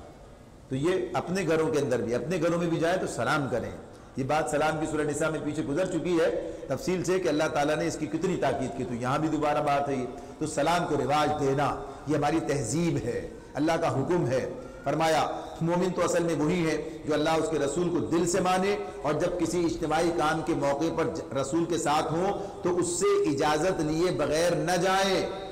اے نبی، جو لوگ تم سے اجازت مانگتے ہیں وہی اللہ اور رسول کے ماننے والے ہیں، بس جب وہ اپنے کسی کام سے اجازت مانگے تو جسے تم چاہو اجازت دے دیا کرو، اور ایسے لوگوں کے حق میں اللہ سے دعائیں مغفرت کرو. اللہ یقیناً غفور الرحیم ہے. یعنی اجتماعیت کا طریقہ کار، یعنی دین کیا ہے؟ اجتماعیت کا تقاضا کرتا ہے. دین اجتماعیت کا تقاضا کرتا ہے، مجتمع، ایک نظم کے تحت رہنا. اور پھر اس کے اندر کیا بات کرتا ہے؟ اجتماعیت پہ اس نظم کا تقاضا کیا ہے؟ یہ نہیں کہ جس کا جب منہ اٹھایا چل دیا، جس کا جب منہ اٹھایا آ گیا. بھائی اگر کوئی چیز طے کی گئی ہے تو اس کی پابندی کی جائے، اور جب کوئی امیر ہے تو اس کی اطاعت کی جائے. یعنی چاہے وہ امیجیٹ باس ہو، چاہے وہ مرکزی امیر ہو، کوئی بھی معاملہ ہو، جیسے بھی ذمہ داری ہے کہ تو اس میں اجازت لے کے جانا، بلا اجازت چلے جانا تو کوئی نظم چل نہیں سکتا ہے. تو یہ اللہ تعالیٰ اصول بتا رہے ہیں، اور اس میں خصوصیت سے کہا کہ اہل ایمان تو یہی لوگ ہیں کہ جو اس طرح نظم و ضبط کے اندر زندگی بسر کرتے ہیں. فرمایا اللہ تعالیٰ نے مسلمانوں اپنے درمیان رسول کے بلانے کو آپس میں ایک دوسرے کا سا بلانا نہ سمجھ بیٹھو. اللہ ان لوگوں کو خوب جانتا ہے جو تم میں ایسے ہیں کہ ایک دوسرے کی آڑ لیتے ہوئے چپکے سے سڑک جاتے ہیں. رسول کے حکم کی خلاف ورزی کرنے والوں کو ڈرنا چاہیے کہ وہ کسی فتنے میں گرفتار نہ ہو جائیں یا ان پر دردناک عذاب نہ آ جائے. خبردار رہو، آسمان و زمین میں جو کچھ ہے اللہ کا ہے، تم جس روش پر بھی ہو اللہ اس کو جانتا ہے. جس روز لوگ اس کی طرف پلٹائے جائیں گے وہ انہیں بتا دے گا کہ وہ کیا کچھ کر کے آئے ہیں. اللہ ہر چیز کا علم رکھتا ہے. سورہ نور مکمل ہوئی، اس کے بعد سورہ فرقان ہے. سورہ فرقان یہ بھی مکی صورت ہے، اور یہ سورہ مومنون جو ہم نے پڑھی تھی پیچھے، اس کے ساتھ یا اس کے مان بعد نازل ہوئی ہے. سورہ نور تو مدنی صورت آئی ہے درمیان کے اندر، اور اس کے بعد پھر مومنون کے متصل والی صورت سورہ فرقان آ گئی ہے. تو اس کے بارے میں یہ کہ 890 کے اندر یہ نازل ہوئی ہے. یہ دور وسط ہے وہی مکے کا، نبی صلی اللہ علیہ وسلم کے وہاں قیام کا. اس میں جو اعتراضات اس وقت مشرکین مکہ کر رہے تھے قرآن مجید پر اور رسالت کے حوالے سے، اللہ نے ان کے جوابات دیے ہیں. اور اسی کے ساتھ ساتھ جہاد کبیر قرآن کو لے کر اس کی ہدایت کی ہے. عباد الرحمن کی صفات اسی میں ہمارے سامنے آتی ہیں کہ جو لوگ اسلام قبول کرتے ہیں ان کی زندگی میں کتنا بڑا انقلاب آتا ہے. دیکھو اللہ نے بتایا، اللہ کے نام سے جو بے انتہا مہربان اور رحم فرمانے والا ہے، نہایت متبرک ہے وہ جس نے یہ فرقان اپنے بندے پر نازل کیا تاکہ سارے جہان والوں کے لیے خبردار کر دینے والا ہو. وہ جو زمین اور آسمانوں کی بادشاہی کا مالک ہے، جس نے کسی کو بیٹا نہیں بنایا ہے، جس کے ساتھ بادشاہی میں کوئی شریک نہیں ہے، جس نے ہر چیز کو پیدا کیا پھر اس کی ایک تقدیر مقرر کی. لوگوں نے اسے چھوڑ کر ایسے معبود بنا لیے جو کسی چیز کو پیدا نہیں کرتے بلکہ خود پیدا کیے جاتے ہیں، اور جو خود اپنے لیے بھی کسی نفع یا نقصان کا اختیار نہیں رکھتے، جو نہ مار سکتے ہیں، نہ جلا سکتے ہیں، نہ مرے ہوئے کو پھر اٹھا سکتے ہیں. ساری باتیں تو اللہ تعالیٰ کہہ رہا ہے کیا چیز ہے ان کے پاس؟ کچھ بھی نہیں ہے. یعنی جو بنا لیتے ہیں، اب نہ کہے بغیر بھی جو اللہ کے حقوق ان کو دے رہے ہوتے ہیں، ان سے ایسے ڈرتے ہیں جیسے اللہ سے ڈرنا چاہیے، ان سے ایسے امید رکھتے ہیں جیسے اللہ سے رکھنی چاہیے، ان سے ایسے محبت کرتے ہیں، انہیں راضی کرنے کی فکر میں رہتے ہیں جیسے اللہ کو کرنا چاہیے. یہ وہی شرک ہے. تو اللہ تعالیٰ کہتے ہیں ان کے پاس کیا ہے؟ تم نے یہ مقام اللہ کے مقابلے میں کیوں دے دیا؟ اللہ سے ڈرو، اللہ سے امید رکھو، اللہ کو راضی کرنے کی فکر کرو، اللہ سے محبت رکھو. فرمایا جن لوگوں نے نبی کی بات ماننے سے انکار کر دیا وہ کہتے ہیں کہ یہ فرقان، یعنی قرآن مجید کا نام ہے فرقان، فرق کر دینے والا. یہ بات پیچھے بار بار آئی ہے، یعنی جو حق و باطل کے اندر فرق کرتا ہے. فرمایا وہ کہتے ہیں کہ یہ فرقان ایک بن گھڑت چیز ہے جسے اس شخص نے آپ ہی گھڑ لیا ہے اور کچھ دوسرے لوگوں نے اس کام میں اس کی مدد کی ہے. بڑا ظلم اور سخت جھوٹ ہے جس پر یہ لوگ اتر آئے ہیں. کہتے ہیں یہ پرانے لوگوں کی لکھی ہوئی چیزیں ہیں جنہیں یہ شخص نقل کراتا ہے اور وہ اسے صبح و شام سنائی جاتی ہیں. اے نبی ان سے کہو اسے نازل کیا ہے اس نے جو زمین اور آسمانوں کا بھید جانتا ہے. حقیقت یہ ہے کہ وہ بڑا غفور الرحیم ہے. سخت جھوٹ کیوں کہا؟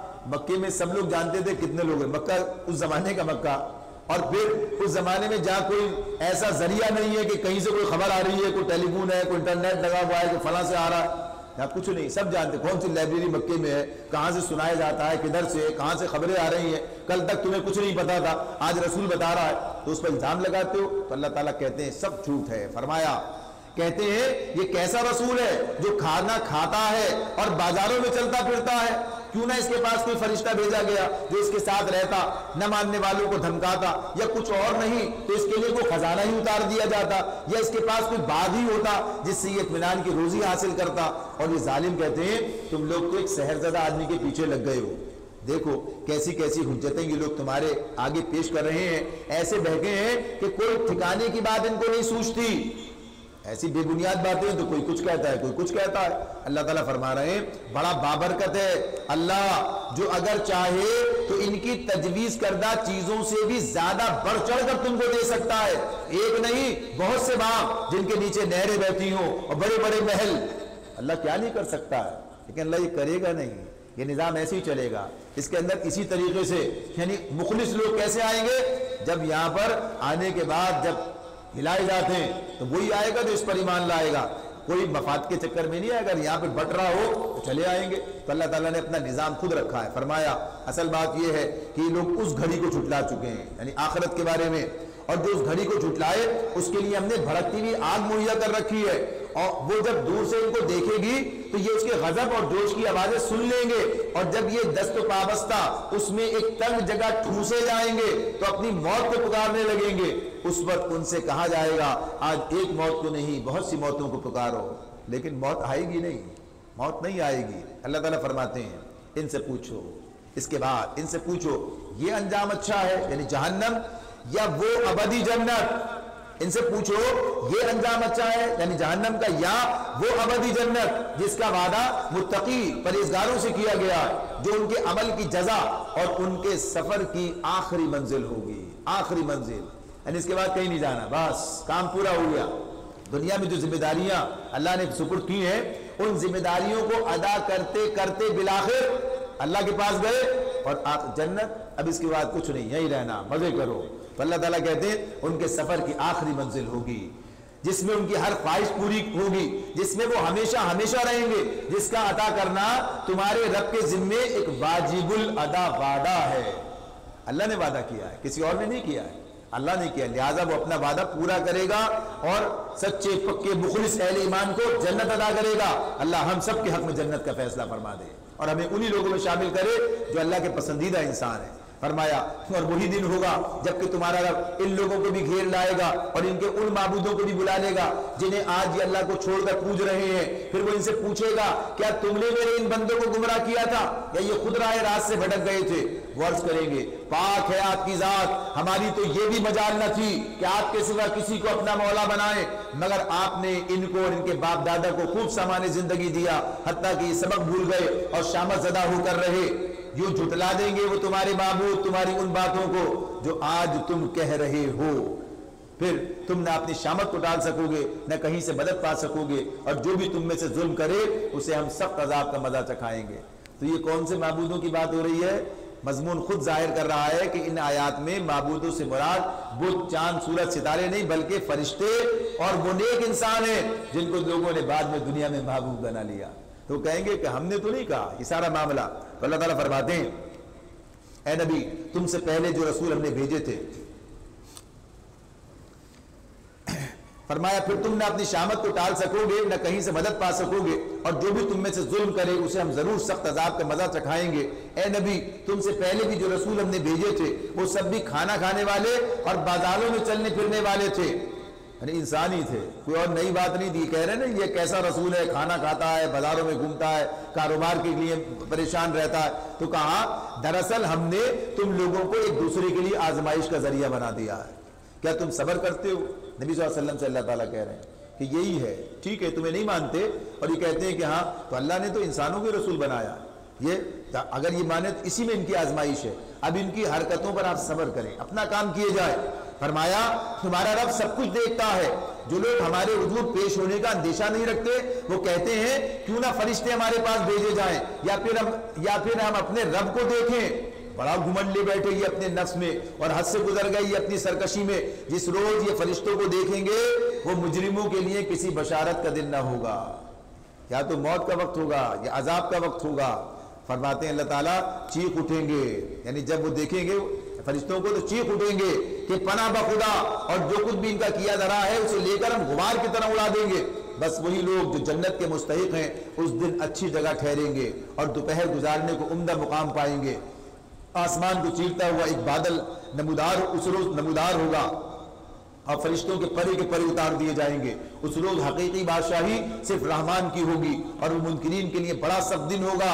ظالم انسان اپنا ہاتھ چبائے گا، سنیے، اور کہے گا کاش میں نے رسول کا ساتھ دیا ہوتا. ہائے میری کم بختی، یا ویلتا لیتنی لم اتخذ فلانا خلیلا. ہائے میری کم بختی، کاش میں نے فلاں شخص کو اپنا دوست نہ بنایا ہوتا. اس کے بہکانے میں آ کر میں نے وہ نصیحت نہ مانی جو میرے پاس آئی تھی. شیطان انسان کے حق میں بڑا ہی بے وفا نکلا. پیچھے تو اصل شیطان ہوتا ہے، کچھ شیطان صفت دوست ہوتے ہیں جو انسان کو جو ہے گمراہی کی طرف لے جاتے ہیں، تو انسان وہاں پہنچ کے کہے گا. تو اس لیے دوست بنانے میں بھی احتیاط کرو. ان لوگوں کو دوست بناؤ جو ہمیں دین کی طرف، نیکی کی طرف، آخرت کی طرف لے کے جائیں. اللہ تعالیٰ فرماتے ہیں شیطان انسان کے حق میں بڑا ہی بے وفا نکلا اور رسول کہے گا اے میرے رب، میری قوم کے لوگوں نے اس قرآن کو نشان تضحیک بنا لیا تھا. اصل الفاظ ہیں ان قوم اتخذوا ھذا القرآن مہجورا. اللہ تعالیٰ فرما رہے ہیں رسول شکایت کرے گا قوم کی، انہوں نے اس قرآن کو مہجور، ھذا القرآن مہجورا، تو ہجر سے ہے. ایک مطلب ہوتا ہے کہ اسے دوری اختیار کی، اس کو چھوڑ دیا تھا، اس کو ترک کر دیا، جیسے ہجر کا لفظ اردو میں بھی آتا ہے. تو بہرحال اسے دوری اختیار کر لی تھی، چھوڑ دیا تھا. تو عربی میں اس کا تو مطلوب چھوڑ دینا یہ بھی آتا ہے. دوسرا کہ اس کی مخالفت کرنا یہ بھی آتا ہے. تو کہا کہ میری قوم نے قرآن کے ساتھ یہ رویہ اختیار کیا تھا. اللہ کے حضور شکایت کریں گے. فرمایا اے نبی، ہم نے تو اسی طرح مجرموں کو ہر نبی کا دشمن بنایا ہے اور تمہارے لیے تمہارا رب ہی رہنمائی اور مدد کو کافی ہے. منکرین کہتے ہیں اس شخص پر سارا قرآن ایک ہی وقت میں کیوں نہ اتارا گیا؟ ہاں ایسا اس لیے کیا گیا. اللہ جواب دے رہے ہیں، کہتے تھے نا یہ روز ہر قرآن آتا چلا جا رہا ہے، اتنے دن ہو گئے، روز ایک ہی دفعہ آ جائے سارا. تو اللہ تعالیٰ بتا رہے ہیں ایسا کیوں نہیں کیا گیا. فرمایا ہاں ایسا اس لیے کیا گیا کہ ہم جو تھوڑا تھوڑا کر کے نازل کرتے ہیں کہ اس کو اچھی طرح ہم تمہارے ذہن نشین کرتے رہیں. دوسرے اس غرض کے لیے ہم نے اس کو ایک خاص ترتیب سے کے ساتھ الگ الگ اجزاء کی شکل دی ہے. اور اس میں یہ مصلحت بھی ہے کہ جب کبھی وہ کوئی نرالی بات تمہارے سامنے پیش کرے یا عجیب سوال لے کر آئے اس کا ٹھیک جواب بر وقت ہم نے تمہیں دے دیا. اس طرح اللہ نے اسے رفتہ رفتہ نازل کیا اور بہترین طریقے سے بات کھول دی. اور جو لوگ اوندے منہ جہنم کی طرف دھکیلے جانے والے ہیں ان کا موقف بہت ہی برا ہے اور ان کی راہ حد درجے غلط. اور دوسرے مقام پر یہ بھی بات آتی ہے کذالک لنثبت بہ فؤادک، تاکہ اس کے ذریعے تمہارے دل کو مضبوط کریں. یعنی یہ اللہ کے اپنا کام ہے کہ وہ کیسے نازل کرے. فرمایا ہم نے موسیٰ کو کتاب دی اور اس کے ساتھ اس کے بھائی ہارون کو مددگار کے طور پر لگا دیا اور ان سے کہا جاؤ اس قوم کی طرف جس نے ہماری آیات کو جھٹلا دیا ہے. آخرکار ان لوگوں کو ہم نے تباہ کر کے رکھ دیا. یہی حال قوم نوح کا ہوا جب انہوں نے رسولوں کی تکذیب کی، ہم نے ان کو غرق کر دیا اور دنیا بھر کے لوگوں کے لیے ایک نشان عبرت بنا دیا اور ان ظالموں کے لیے ایک دردناک عذاب ہم نے مہیا کر رکھا ہے، یعنی آخرت کے میں. فرمایا اسی طرح عاد اور سمود اور اصحاب الرس اور بیچ کی صدیوں کے بہت سے لوگ تباہ کیے گئے. ان میں سے ہر ایک کو ہم نے پہلے تباہ ہونے والوں کی مثالیں دے دے کر سمجھایا اور آخرکار ہر ایک کو غارت کر دیا. اور اس بستی پر تو ان کا گزر ہو چکا ہے جس پر بدترین بارش برسائی گئی تھی، قوم لوط کی بات. فرمایا کیا انہوں نے اس کا حال دیکھا نہ ہوگا اس بستی کا، مگر یہ موت کے بعد دوسری زندگی کے توقع ہی نہیں رکھتے. جو آخرت کو نہیں مانتا وہ ان چیزوں سے سبق نہیں لیتا۔ فرمایا کہ یہ لوگ جب تمہیں دیکھتے ہیں تو تمہارا مذاق بنا لیتے ہیں، کہتے ہیں کہ یہ شخص ہے جسے اللہ نے رسول بنا کر بھیجا ہے، اس نے تو ہمیں گمراہ کر کے اپنے معبودوں سے برگشتہ ہی کر دیا ہوتا اگر ہم ان کی عقیدت پر جم نہ گئے ہوتے۔ اچھا وہ وقت دور نہیں جب عذاب دیکھ کر انہیں خود معلوم ہو جائے گا کہ کون گمراہی میں دور نکل گیا تھا، آنے والا وہ وقت پتہ چل جائے گا۔ فرمایا کبھی تم نے اس شخص کے حال پر غور کیا ہے جس نے اپنی خواہش نفس کو اپنا الہ بنا لیا ہو؟ ارأیت من اتخذ الہہ ہوا، یہ کیا بات ہے؟ خواہش نفس کو الہ بنانا۔ الہ کا مطلب جانیں گے تو یہ بات سمجھ میں آ جائے گی۔ الہ کون ہوتا ہے؟ جو حاکم ہے۔ حاکم کون ہوتا ہے؟ جس کا کوئی محکوم ہوتا ہے۔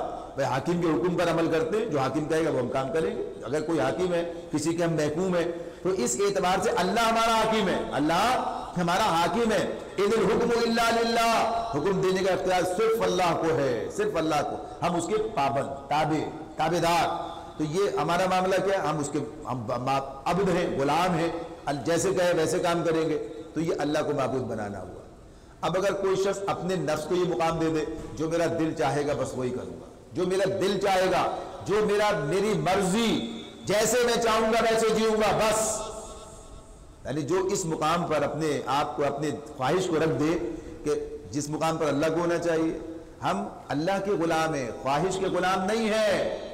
جو خواہشات کا غلام بن جائے اس طرح، اور یہ اس معاملے میں اپنے آپ کو درست سمجھے کہ ہاں بس ایسا ہی، تو اس نے اپنی خواہش نفس کو اپنا الہ بنا لیا۔ جیسے کہتے ہیں جیسے چاہو جیو، جیسے میری مرضی، میرا جسم میری مرضی، میری خواہش میری مرضی، میں اپنی جو دل میں آئے گا کریں گے، جیسے چاہیں گے جیئیں گے۔ ایک مسلمان کا کام یہ نہیں ہے۔ مسلمان کیا کہتا ہے؟ جیسے اللہ چاہے گا، جیسے اللہ کا حکم ہوگا، جو پابندی اللہ نے لگائی ہم نے قبول کی، جو شریعت نے لگائی ہم نے قبول کی، حرام حلال، یہ چیز کر سکتے ہو، یہ نہیں کر سکتے، یہ حدود ہے، یہ کیا ہے؟ یہ پابندی ہے۔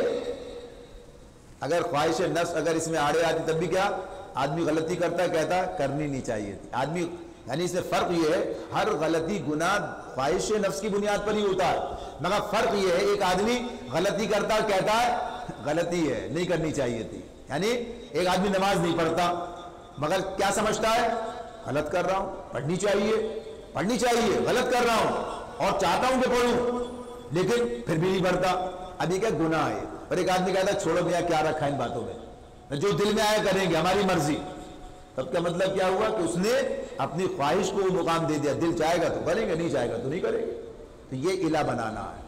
تو اس اعتبار سے ہمیں سمجھ لینا چاہیے کہ اللہ تعالیٰ نے جو بات بتائی ہے کہیں کوئی کسی درجے میں ہم اس کے اندر نہ چلے جائیں، ہمیں اس طرف لے جانے کی پوری کوشش شیطان کرتا ہے، پوری کوشش کرتا ہے کہ وہ کہتا ہے جیسے چاہو جیو، جس طرح چاہو زندگی بسر کرو، کہا نہیں، جیسے اللہ نے بتایا ویسے کریں گے۔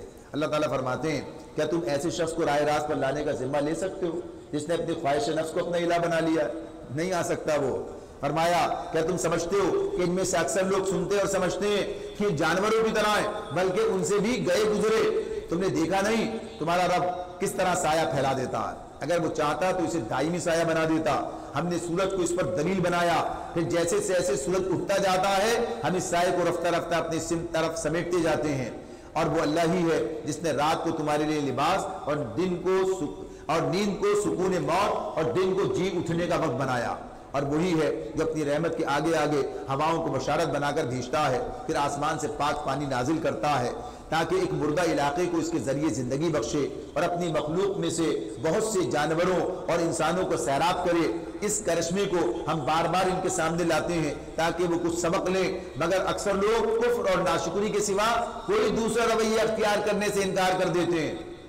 اگر ہم چاہتے تو ایک ایک بستی میں ایک ایک خبردار کر دینے والا اٹھا کھڑا کرتے، بس اے نبی کافروں کی بات ہرگز نہ مانو، فلا تطیع الکافرین وجاہدہم بہ جہادا کبیرا، کافروں کی بات ہرگز نہ مانو اور اس قرآن کو لے کر ان کے ساتھ زبردست جہاد کرو، زبردست جاہدوا بہ جہادا کبیرا، یہ بات اس میں آ رہی ہے۔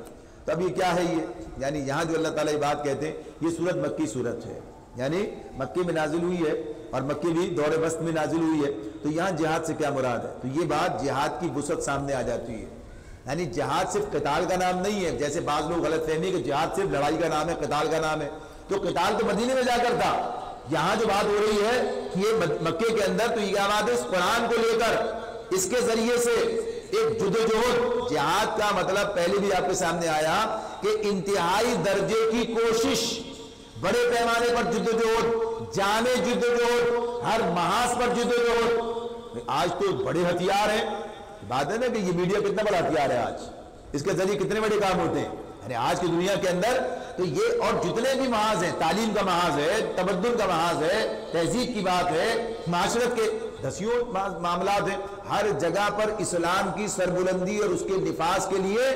ہمیں وہاں پر متحرک ہونا ہوگا۔ جو جس درجہ جس مقام پر مؤثر ہو سکتا ہے اسے اسی مقام پر اپنا کام کرنا ہوگا، اور ہر محاذ پر کام کیا جائے گا، تب کہیں جا کر یہ کام مکمل ہوگا۔ تو یہ بات اللہ تعالیٰ فرماتے ہیں تمہیں یہ کام کرنا ہے، تو یہ اس اعتبار سے یہ جہاد ہی ہے جو ہم کر رہے ہیں۔ کیا ہے یہ اللہ کے دین کو غالب کرنے کی جدوجہد کا ایک مرحلہ ہے۔ ہم دین کو سمجھ رہے کی کوشش کر رہے ہیں، عمل پیرا ہونے کے لیے اور دنیا تک پہنچانے کے لیے، ایک مزاج ایک بنانے کے لیے، اسلام کی پیاس لوگوں کے اندر پیدا کرنا، انہیں یہ سمجھانا کہ اسلام قائم اور نافذ ہونے کے لیے آیا ہے۔ ورنہ تو لوگ قرآن پڑھتے ہیں صرف ثواب کے لیے پڑھتے ہیں، پڑھ کے چلے جاتے ہیں۔ قرآن پڑھتے ہیں ثواب کے لیے، ہم اس لیے نہیں پڑھ رہے ہیں۔ اللہ کے اجر کے طالب ہیں، وہ ہمیں ضرور دے گا، زیادہ دے گا، لیکن اصل جو ہمارے پیش نظر مقصد ہے وہ کیا ہے؟ اللہ کے دین کو قائم و نافذ کرنے کی جدوجہد کا ایک مرحلہ ہے۔ دین سمجھنا، دین سیکھنا، عمل کرنا، دنیا کو بتانا، اور اس کے قابل نفاذ ہونے کو دنیا کے سامنے واضح کرنا، یہ سب پیش نظر، اس لیے بیٹھے ہیں تو اپنے معاملے کو ٹھیک کیا جائے، نیت کے مطابق اجر دیتا اللہ تعالیٰ۔ تو اگر یہ مقصد ہوگا تو بہترین اجر ملے گا، یعنی جہاد کا اجر ملے گا، اور اگر صرف ثواب کی نیت ویسے تو اللہ وہ بھی دے دے گا۔ تو بہرحال یہ کام پیش نظر یہ ہے، اسی کی دعوت آپ کو دیتے ہیں۔ تحریک اسلامی پاکستان اسی کی دعوت دیتی ہے، اللہ کے دین کو اس ذات اور سرزمین پر قائم کرنے کی جدوجہد کے مراحل ہیں جن سے ہم گزر رہے ہیں۔ یہی کام ہے جو کرنا ہے، یہی کام اللہ کے رسول مکے میں کر رہے تھے، لوگوں کو دین سمجھا رہے تھے، سکھا رہے تھے، بتا رہے تھے، اور ان کے سامنے حجت کر رہے تھے قرآن کے ذریعے سے۔ یہ کام ہمیں بھی کرنا ہے۔ اللہ تعالیٰ فرماتے ہیں، اور وہی ہے، اللہ کی قدرت کی بات آ گئی، اور وہی ہے جس نے دو سمندروں کو ملا رکھا ہے، ایک لذیذ و شیریں، دوسرا تلخ و شور، دونوں کے درمیان ایک پردہ حائل ہے، ایک رکاوٹ ہے جو انہیں گڈمڈ ہونے سے روکے ہوئے، یعنی سمندر میں بعض مقامات پر میٹھا اور کھاری پانی دونوں ہوتے ہیں، سب چیزیں لوگوں کو معلوم ہے۔ فرمایا، اور وہی ہے جس نے پانی سے ایک بشر پیدا کیا، پھر اس سے نسب اور سسرال کے دو الگ سلسلے چلائے۔ تیرا رب بڑا ہی قدرت رکھنے والا ہے۔ اس اللہ کو چھوڑ کر لوگ ان کو پوج رہے ہیں جو نہ ان کو نفع پہنچا سکتے ہیں نہ نقصان، اور اوپر سے مزید یہ کہ کافر اپنے رب کے مقابلے میں ہر باغی کا مددگار بنا ہوا ہے۔ اے نبی، تم کو تو ہم نے بس ایک بشارت دینے والا اور خبردار کرنے والا بنا کر بھیجا ہے۔ ان سے کہہ دو میں اس کام پر تم سے کوئی اجرت نہیں مانگتا، میری اجرت بس یہی ہے کہ جس کا جی چاہے اپنے رب کا راستہ اختیار کر لے، یعنی کام پورا ہو جائے گا۔ اگر ادھر آ گئے کام پورا ہو گیا، بس یہی چاہیے، باقی اللہ سے چاہیے۔ فرمایا، اے نبی اس اللہ پر بھروسہ رکھو جو زندہ ہے اور کبھی مرنے والا نہیں، اس کی حمد کے ساتھ اس کی تسبیح کرو، اپنے بندوں کے گناہوں سے بس اسی کا باخبر ہونا کافی ہے۔ وہ جس نے 6 دنوں میں زمین اور آسمانوں کو زمین اور آسمانوں کو اور ان ساری چیزوں کو بنا کر رکھ دیا جو آسمانوں اور زمین کے درمیان ہیں، پھر آپ ہی عرش پر جلوہ فرما ہوا رحمان، اس کی شان بس کسی جاننے والے سے پوچھو۔ اللہ کی معرفت جب انسان کو حاصل ہوتی ہے تب وہ پہچانتا ہے کیا ہے اللہ ہمارا رب۔ فرمایا، ان لوگوں سے جب کہا جاتا ہے اس رحمان کو سجدہ کرو تو کہتے ہیں رحمان کیا ہوتا ہے؟ کیا بس جسے تو کہہ دے اسی کو ہم سجدہ کریں، کرتے پھریں؟ یہ دعوت ان کی نفرت میں الٹا اور اضافہ کر دیتی ہے۔ فرمایا، بڑا متبرک ہے وہ جس نے آسمان میں برج بنائے اور اس میں ایک چراغ اور چمکتا چاند روشن کیا، وہی ہے جس نے رات اور دن کو ایک دوسرے کا جانشی بنایا، ہر اس شخص کے لیے جو سبق لینا چاہے یا شکر گزار ہونا چاہے۔ اب اس کے بعد وعباد الرحمن، سورہ فرقان مکمل ہو رہی ہے، آخر میں کہا وعباد الرحمن، رحمان کے بندے، یعنی ویسے تو سب بندے ہیں لیکن کچھ ایسے بندے ہیں جو اس بندگی کو قبول کر لیتے ہیں، کچھ انکار کر دیتے ہیں، یعنی کچھ فرما بردار بندے، کچھ باغی بندے ہیں، وہ بھی بندے کچھ اور نہیں ہو سکتے لیکن وہ کیا باغی ہیں۔ تو جو اصل ہیں فرما بردار ہیں، اللہ بتا رہے ان کی بات، جو واقعی بندگی اختیار کر لی جنہوں نے، ان کے اندر کیا انقلاب آیا۔ تو یہ جو بتایا جا رہا ہے یہ اسی اعتبار سے ذرا سوچو، یعنی وہاں ان لوگوں سے بات ہو رہی ہے اور یہ ہمیں بھی سوچنا ہے کہ ہمارے اندر بھی یہ صفات ہیں کہ نہیں ہیں۔ اللہ تعالیٰ بتا رہے ہیں یہ معاشرہ، مکے کا معاشرہ، عرب کا معاشرہ، جاہلیت کا معاشرہ، جس میں اسلام سے پہلے جو حالات تھے سب کے سامنے تھے، اب جو لوگ اس معاشرے میں ایمان قبول کر کے نبی اکرم صلی اللہ علیہ وسلم کے ساتھ شامل ہو جاتے ہیں، ان کی زندگی میں کتنا بڑا انقلاب آ جاتا ہے، یعنی وہ کل کیا تھے آج کیا بن جاتے ہیں، ان کی اخلاقیات کے اعتبار سے، ان کے معمولات کے اعتبار سے، ان کے کردار کے اعتبار سے، ان کی صداقت، دیانت، شرافت، ان کی جرت، یعنی کس پہلو کو دیکھو، ہر پہلو دیکھو تو کیا تمہیں کیا تبدیلی ہے۔ تو اللہ تعالیٰ کہ دیکھو یہ تبدیلی آتی ہے، ہمارے اندر آنی چاہیے۔ ہم تو مسلمان جدی پشتی ہیں پھر بھی، تو اللہ تعالیٰ کہتے ہیں رحمان کے اصلی بندے وہ ہیں جو زمین پر نرم چال چلتے ہیں۔ اس سے مراد کیا ہے؟ تکبر نہیں ہے، عقل نہیں ہے، بلکہ ایک انکسار، اس میں آدمی اپنی اوقات میں رہ کر کام کرتا ہے۔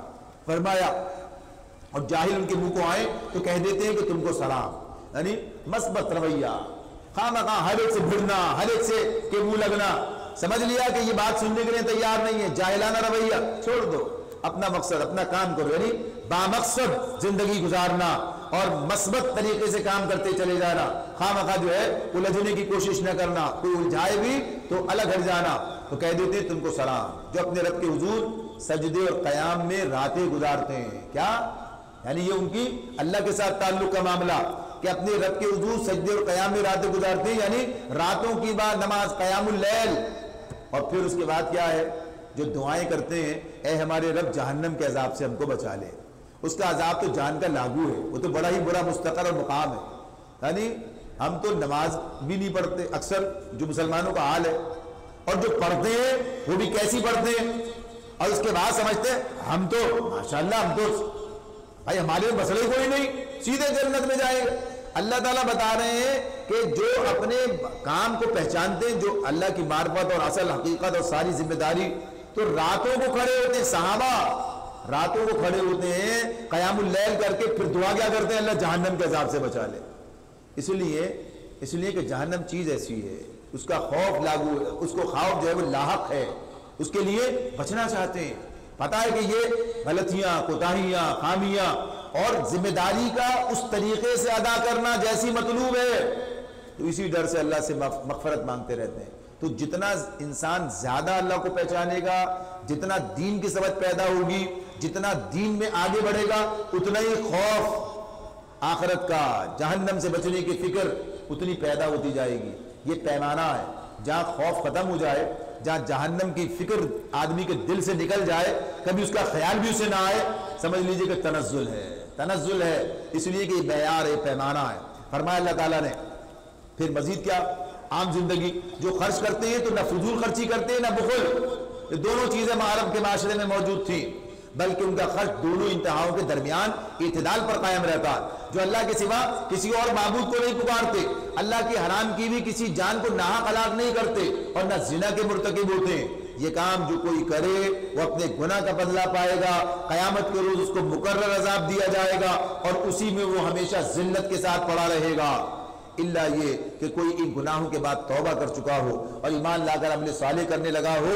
ایسے لوگوں کی برائیوں کو اللہ بھلائیوں سے بدل دے گا، اور وہ بڑا غفور الرحیم ہے۔ جو شخص توبہ کر کے نیک عملی اختیار کرتا ہے، توبہ کیا ہے؟ پلٹنا، یہی بات ہے، توبہ کر کے نیک عملی، واپس معصیت سے پلٹ کر اطاعت کی طرف آنا۔ کل تک یہ لوگ کیا کر رہے تھے؟ یعنی جو کل کافر تھے، مشرک تھے، آج اللہ کے رسول پر ایمان لے آئے تو تبدیلی آ گئی۔ وہ تبدیلی نے کیا کیا؟ ان کا جو نام اعمال گناہوں سے بریز تھا، اللہ نے اسے بدل کر نیکیوں کے، یعنی گناہ پر توبہ کرنا خود ایک نیکی ہے، اور اسلام قبول کرنا جو ہے سارے گناہوں کو مٹا دیتا ہے۔ تو یہ سب اللہ تعالیٰ بتا رہے ہیں، تو ایسی توبہ کا معاملہ بھی ہے۔ تو فرمایا کہ جو شخص توبہ کر کے نیک عملی اختیار کرے، یہ نہیں کہ وہیں جواب آئے، وہ تو اللہ کی طرف پلٹ آتا ہے جیسا کہ پلٹنے کا حق ہے۔ توبہ کا معنی پلٹنا۔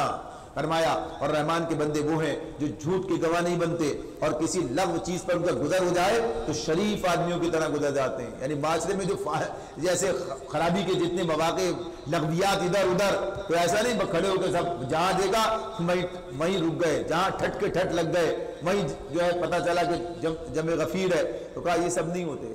مثبت زندگی اور اپنے وقت کا درست استعمال، اپنے مقصد کی طرف پیش قدمی، اپنے وقت کا آڈٹ، سب کچھ، تو اللہ تعالیٰ فرماتے ہیں کسی لغو چیز پر ان کا گزر ہو جائے تو شریف آدمیوں کی طرح گزر جاتے ہیں، یعنی اس میں ملوث نہیں ہوتے، جنہیں اگر ان کے رب کی آیات سنا کر نصیحت کی جاتی ہے تو وہ اس پر اندھے اور بہرے بن کر نہیں رہ جاتے، غور کرتے ہیں، سوچتے ہیں، سمجھتے ہیں، عمل کے لیے کوشاں ہوتے ہیں۔ فرمایا جو دعائیں مانگا کرتے ہیں، اے ہمارے رب ہمیں اپنی بیوی اور اپنی اولاد سے آنکھوں کی ٹھنڈک دے، دعا ربنا حب لنا من ازواجنا وذریاتنا قرۃ اعین واجعلنا للمتقین اماما، اے ہمارے رب ہمیں اپنی بیوی اور اپنی اولاد سے آنکھوں کی ٹھنڈک دے اور ہم کو پرہیزگاروں کا امام بنا۔ پھر وہی ازواج کیا ہے؟ مرد کے لیے عورت، عورت کے لیے مرد، یعنی یہ عورتیں بھی دعا مانگیں گی، مرد بھی دعا مانگیں گے اس اعتبار سے، اور ہم کو پرہیزگاروں کا امام بنا۔ امام کیا ہوتا ہے؟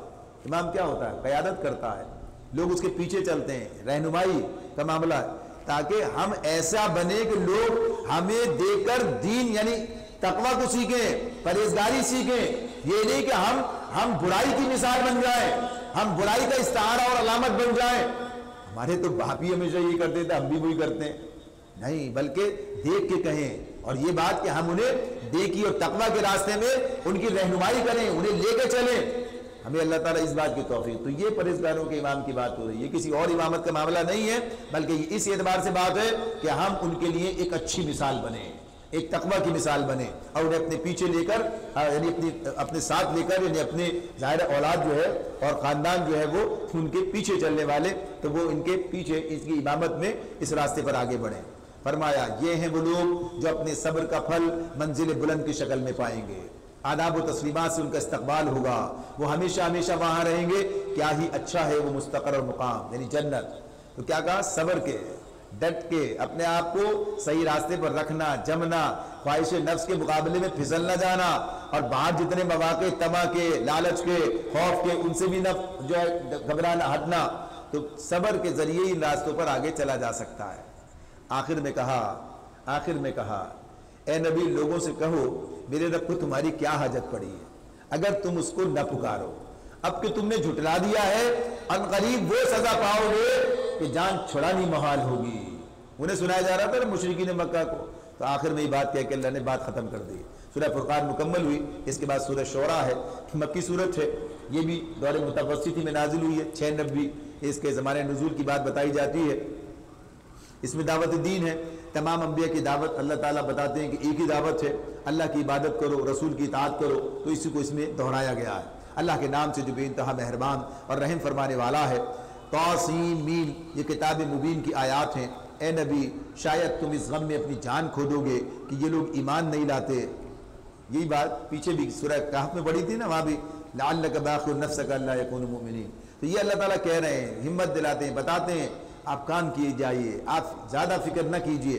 فرمایا ہم چاہیں تو آسمان سے ایسی نشانی نازل کر سکتے ہیں کہ ان کی گردنیں اس کے آگے جھک جائیں، یعنی اگر اللہ چاہے تو کس کی مجال ہے کہ پھر ایمان لانے سے پیچھے رہ جائے۔ ان لوگوں کے پاس رحمان کی طرف سے جو نئی نصیحت بھی آتی ہے یہ اس سے منہ موڑ لیتے ہیں، اب کہ یہ جھٹلا چکے ہیں، ان قریب ان کو اس چیز کی حقیقت مختلف طریقوں سے معلوم ہو جائے گی جس کا یہ مذاق اڑاتے رہے ہیں۔ اور کیا انہوں نے کبھی زمین پر نگاہ نہیں ڈالی؟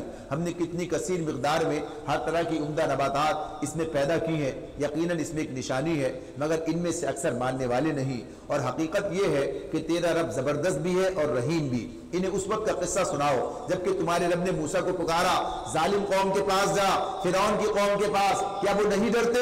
اس نے عرض کیا اے میرے رب مجھے خوف ہے کہ وہ مجھ کو جھٹلا دیں گے، میرا سینہ گھٹتا ہے اور میری زبان نہیں چلتی، آپ ہارون کی طرف رسالت بھیجیں، اور مجھ پر ان کے ہاں ایک جرم کا الزام بھی ہے، اس لیے میں ڈرتا ہوں کہ مجھے قتل کر دیں گے۔ فرمایا ہرگز نہیں، تم دونوں جاؤ ہماری نشانیاں لے کر، ہم تمہارے ساتھ سب کچھ سنتے رہیں گے۔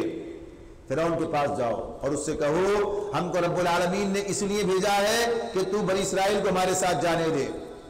فرعون نے کہا، پہنچ گئے، یعنی اس کے بعد اگلی بات اللہ نے شروع کر دی۔ فرعون نے کہا کیا ہم نے تجھ کو اپنے ہاں بچہ سا نہیں پالا تھا؟ تو نے اپنی عمر کے کئی سال ہمارے ہاں گزارے، اس کے بعد کر گیا جو کچھ کر گیا، تو بڑا احسان فراموش آدمی ہے۔ موسیٰ نے جواب دیا اس وقت وہ کام میں نے نادانستگی میں کر دیا تھا، پھر میں تمہارے خوف سے بھاگ گیا، اس کے بعد میرے رب نے مجھ کو حکم عطا کیا اور مجھے رسولوں میں شامل فرما لیا۔ رہا تیرا احسان جو تو نے مجھ پر جتایا ہے تو اس کی حقیقت یہ ہے کہ تو نے بنی اسرائیل کو غلام بنا لیا تھا. اگر تو یہ حرکت نہ کرتا کہ ان کے لڑکوں کو قتل کرتا تو کیوں میں تیرے پاس آ کے پالا جاتا, اس طرح اللہ یہاں لے کر آتا. تو یہ تو تیرا ہی ظلم ہے جس کی وجہ سے اللہ نے مجھے تیرے ہی گھر میں جو ہے پرورش کرایا. اللہ تعالیٰ فرماتے ہیں کہ فرعون نے کہا, اور یہ رب العالمین کیا ہوتا ہے؟ موسیٰ نے جواب دیا, آسمان اور زمین کا رب, اور ان سب چیزوں کا رب جو آسمان و زمین کے درمیان ہے, اگر تم یقین لانے والے ہو. فرعون نے اپنے گرد و پیش کے لوگوں سے کہا, سنتے ہو؟ موسیٰ نے کہا, تمہارا رب بھی اور تمہارے ان آباء و اجداد کا رب بھی جو گزر چکے ہیں. فرعون نے حاضرین سے کہا, تمہارے یہ رسول صاحب جو تمہاری طرف بھیجے گئے ہیں بالکل ہی پاگل معلوم ہوتے ہیں, یعنی مذاق میں بات اڑا رہا ہے, مذاق کر رہا ہے, ان کا استہزاء کر رہا ہے. تو اللہ تعالیٰ فرماتے ہیں موسیٰ علیہ السلام نے کہا, یعنی اس کے اس سے پریشان نہیں ہے, اپنی بات کہے جا رہے ہیں. موسیٰ علیہ السلام نے کہا, مشرق اور مغرب اور جو کچھ ان کے درمیان ہے سب کا رب, اگر آپ لوگ کچھ عقل رکھتے ہیں. اس نے یہ نہیں کہا کہ میں نہیں تم ہی پاگل ہوئے ہو, بلکہ کیا کہا, اگر آپ لوگ کچھ عقل رکھتے ہیں تو ان سب چیزوں کا رب. فرعون نے کہا, اگر تو نے میرے سوا کسی اور کو معبود مانا تو تجھے بھی ان لوگوں میں شامل کر دوں گا جو قید خانوں میں پڑے سڑ رہے ہیں. موسیٰ علیہ السلام نے کہا, اگرچہ میں لے آؤں تیرے سامنے ایک سری چیز بھی. فرعون نے کہا, اچھا تو لے آ اگر تو سچا ہے. اس کی زبان سے یہ بات نکلتے ہی موسیٰ علیہ السلام نے اپنا عصا پھینکا اور یکایک وہ ایک سری اژدہا تھا. پھر اس نے اپنا ہاتھ بغل سے کھینچا اور وہ سب دیکھنے والوں کے سامنے چمک رہا تھا. فرعون اپنے گرد و پیش کے سرداروں سے بولا, یہ شخص یقیناً ایک ماہر جادوگر ہے, چاہتا ہے کہ اپنے جادو کے زور سے تم کو تمہارے ملک سے نکال دے. بار بار بات ہے وہی, یعنی وہی سمجھتا تھا کہ اب یہ رسول ہے تو اب کیا ہوگا, اگر آ گئے تو پھر جانا پڑے گا, اقتدار ختم. اب بتاؤ تم کیا حکم دیتے ہو.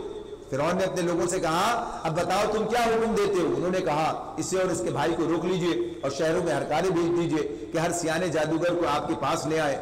یعنی اگر جادو گئے تو جادو سے مقابلہ کر لیتے, کون سا بڑا مسئلہ ہے. لیکن مسئلہ تو یہ تھا کہ جادو تھا نہیں, یہ سمجھ رہا تھا وہ. لیکن بہرحال اب کیا کرے, تو اسی طرح تھا کہ چلو مقابلے میں بھی یہ کام کرتے ہیں. چنانچہ اللہ تعالیٰ فرماتے ہیں, چنانچہ ایک روز مقرر وقت پر جادوگر اکٹھے کر لیے گئے اور لوگوں سے کہا گیا, تم اجتماع میں چلو گے, شاید کہ ہم جادوگروں کے دین ہی پر رہ جائیں اگر وہ غالب رہے. جب جادوگر میدان میں آئے تو انہوں نے فرعون سے کہا, ہمیں انعام تو ملے گا اگر ہم غالب رہے. اس نے کہا, ہاں, اور تم تو اس وقت مقربین میں شامل ہو جاؤ گے, یعنی تمہارا تو درجہ بڑا ہو جائے گا. موسیٰ نے کہا, پھینکو جو تمہیں پھینکنا ہے. انہوں نے فوراً اپنی رسیاں اور لاٹیاں پھینک دی اور بولے, فرعون کے اقبال سے ہم ہی غالب رہیں گے. پھر موسیٰ نے اپنا عصا پھینکا تو یکایک وہ ان کے جھوٹے کرشمے کو ہڑپ کرتا چلا جا رہا تھا. اس پر سارے جادوگر بے اختیار سجدے میں گر پڑے اور بول اٹھے کہ مان گئے ہم رب العالمین کو, موسیٰ اور ہارون کے رب کو. فرعون نے کہا, تم موسیٰ کی بات مان گئے قبل اس کے کہ میں تمہیں اجازت دیتا. ضروری ہے تمہارا بڑا ہے جس نے تمہیں جادو سکھایا ہے.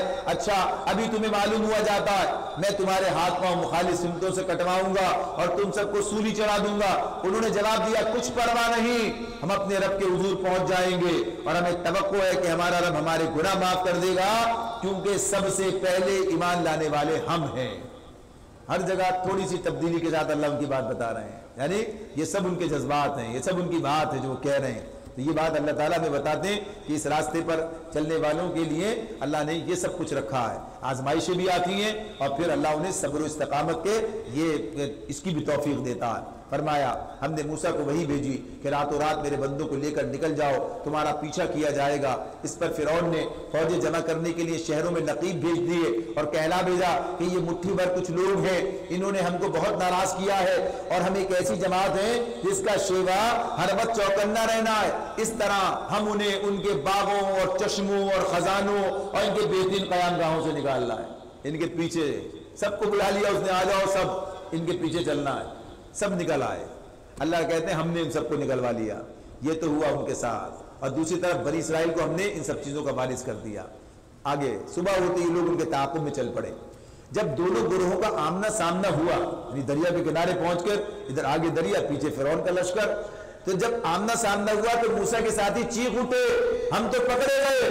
موسیٰ نے کہا, ہرگز نہیں, میرے ساتھ میرا رب ہے, وہ ضرور میری رہنمائی فرمائے گا. ہم نے موسیٰ کو وحی کے ذریعے سے حکم دیا, مار اپنا عصا سمندر پر. یکایک سمندر پھٹ گیا اور اس کا ہر ٹکڑا ایک عظیم الشان پہاڑ کی طرح ہو گیا, یعنی درمیان میں سوکھی سڑک, آگے دونوں طرف کھڑا ہو گیا. اسی جگہ ہم دوسرے گروہ کو بھی قریب لے آئے، موسیٰ اور ان سب لوگوں کو جس کے ساتھ تھے ہم نے بچا لیا اور دوسروں کو غرق کر دیا، وہی سب کے سامنے۔ اللہ تعالیٰ فرماتے ہیں اس واقعے میں ایک نشانی ہے، مگر ان لوگوں میں سے اکثر ماننے والے نہیں ہیں، اور حقیقت یہ ہے کہ تیرا رب زبردست بھی ہے اور رحیم بھی، یعنی کیسے بچاتا ہے اور کیسے سزا دیتا ہے سب تمہارے سامنے ہے۔ اور انہیں ابراہیم کا قصہ سناؤ، جبکہ اس نے اپنے باپ اور اپنی قوم سے پوچھا تھا یہ کیا چیزیں ہیں جن کو تم پوچھتے ہو؟ انہوں نے جواب دیا کچھ بت ہیں جن کی ہم پوجا کرتے ہیں اور انہی کی سیوا میں لگے رہتے ہیں۔ اس نے پوچھا کیا یہ تمہاری سنتے ہیں جب تم انہیں پکارتے ہو، یا یہ تمہیں کچھ نفع و نقصان پہنچاتے ہیں؟ انہوں نے جواب دیا نہیں، بلکہ ہم نے اپنے باپ دادوں کو ایسا ہی کرتے پایا ہے۔ اس پر ابراہیم نے کہا کبھی تم نے آنکھیں کھول کر اس چیز کو دیکھا بھی جن کی بندگی تم اور تمہارے پچھلے باپ دادا کرتے چلے آ رہے ہو؟